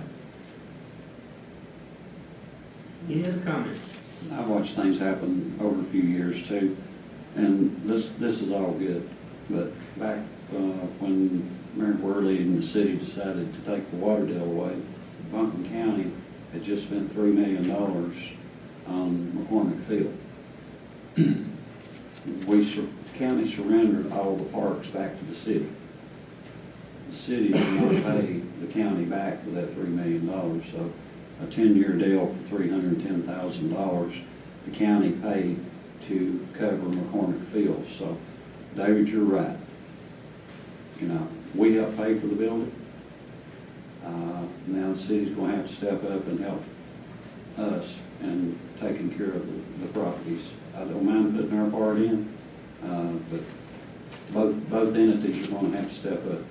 That's the way I look at it. Thank you. And maybe just following up on that, at this point, Steve, I've seen some of the information, and there's a lot of great information in the packet tonight. Maybe just one other kind of piece of information that may be useful. I think there have been some, as part of this discussion and kind of future roles, dialogue that's been going on.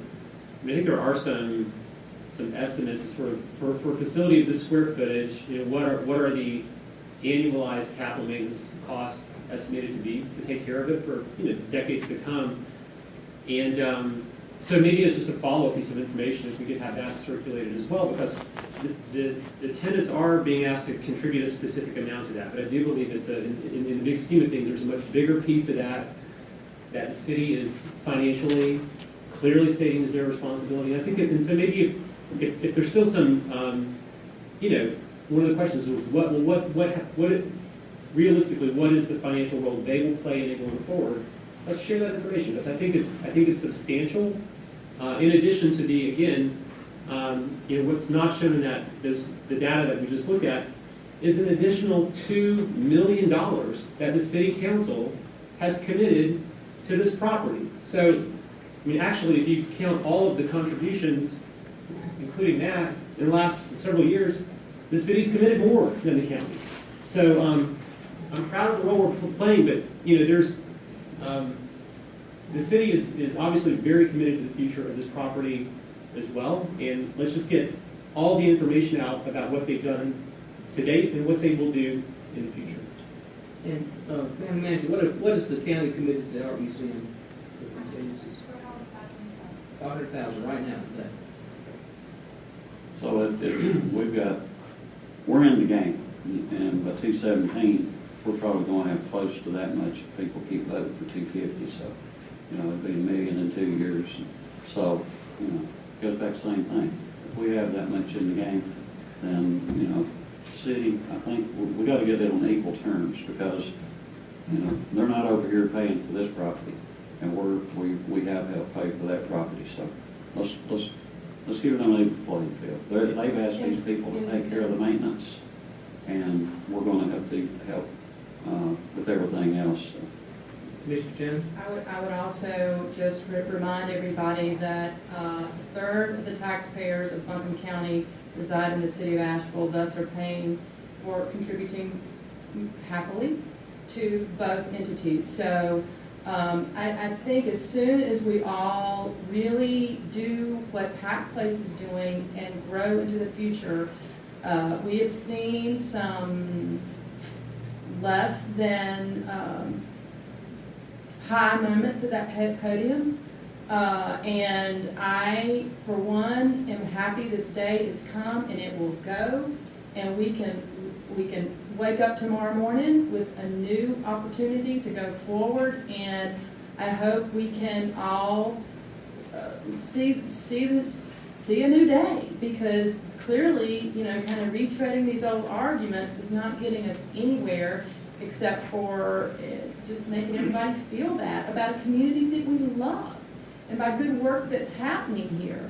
So let's go forward together and let's celebrate all the problems that we have. I like how you put that, David, in terms of like the challenges we have now are a product of great success. So I, for one, am ready to let go of all the angst that I've had, that I've heard, horrible things being said about people that I respect and care about.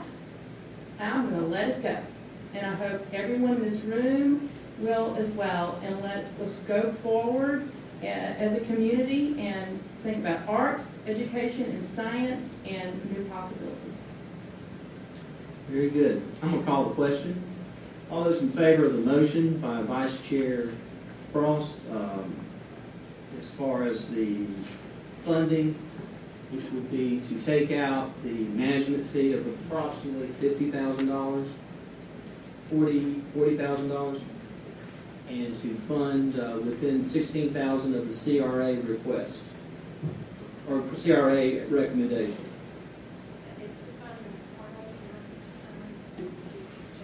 Can't hear. Let's restate it, so it's good for the record. It's to change the utilities and make those funds available to the organization that takes utilities into their name.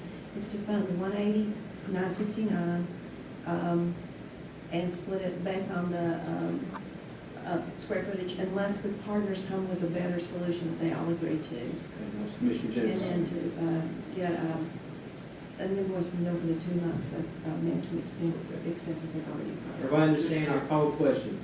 I'll call the question. Any other, okay, I will take a question. Go ahead. I'm gonna reverse myself. Go ahead. I just want to go what Dr. Green said.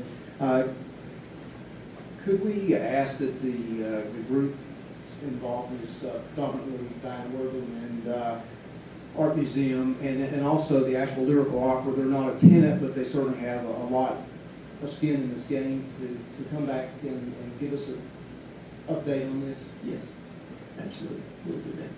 Okay, call the question. All those in favor say aye. Aye. All opposed, no. Then the motion carries 7-0. Thank you. We have taken the Fairview Fire Department off our agenda, so now we're in board appointments. The Historic Resources Commission, we have one vacancy. I'd ask the clerk to poll the, I want to say jury, the commission. Amanda Warren. Amanda Warren. Warren. Warren. Amanda Warren's appointed. Asheville Buncombe Community Relations Council, 2 candidates. Let's do likewise. Other side. Oh, 2 vacancies, 2 candidates. Is there a nomination to accept Ms. Wade and Ms. Ingram? Motion by Vice Chair. Is there any further discussion, any further applicants, any further nominations?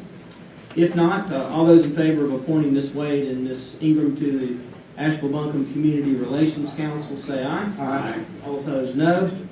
We are appointed those two individuals. Announcements, the next regular meeting of this board will be September 2, beginning at 4:30 in room 326 at 200 Cod Street, downtown Asheville. Commission meetings can be seen on BC TV Charter Cable Channel 192, ATT Uverse Channel 99, and live BC TV Channel 192 or buncombecounty.org. During the meetings or online anytime, buncombecounty.org. Mr. Attorney, I think you've indicated we needed to have a closed session. What's the purpose? Yes, sir, it's for economic development. Okay, and we expect any action when we return? No. Okay. Is there a motion to go into closed session with the understanding we will not be taking action when we re-adjourn? Motion by Commissioner Belcher. Is there a second? Second by Vice Chair Frost. Any discussion? All those in favor of going to closed session, say aye. Aye. All opposed, no. We're in closed session.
We got to close it down.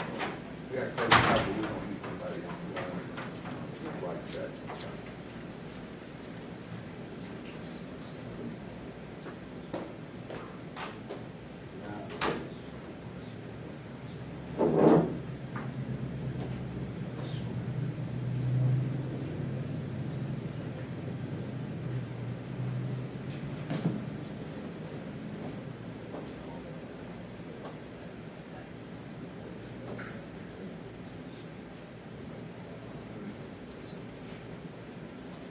So it's tomorrow unless the partners can collect and we come up with the What's tomorrow?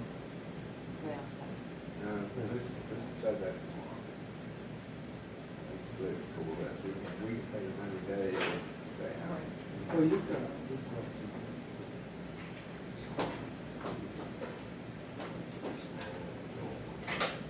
I'm a little worried about the language of the resolution. Maybe we want to go. That's me, that's my son. I understand, but we need more than that. You know. We don't, I don't have any,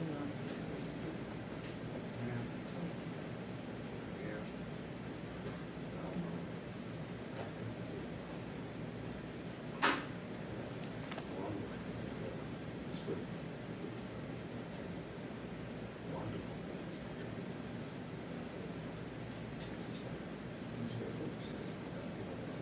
Did you know that was happening?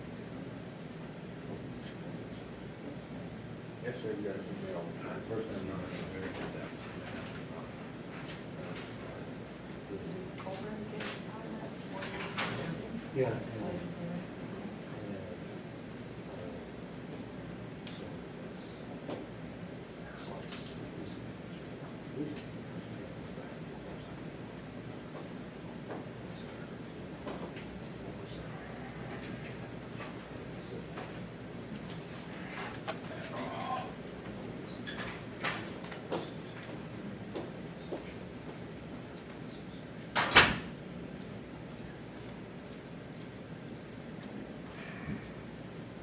All right.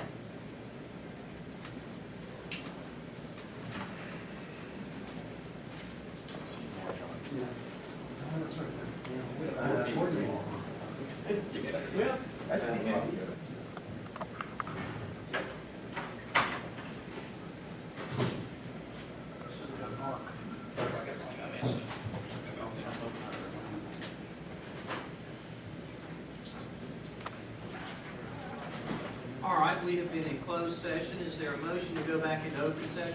Motion by Commissioner King, second by Commissioner Fryer. Is there any discussion?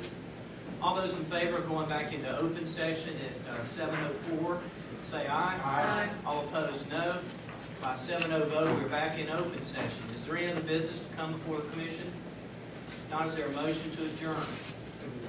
Motion by Commissioner Newman. Is there a second? Second by Vice Chair Frost. Is there any discussion? All those in favor of the motion to adjourn, say aye. Aye. All opposed, no. We're adjourned to our next meeting. Good job. Nice seeing you. See you all later.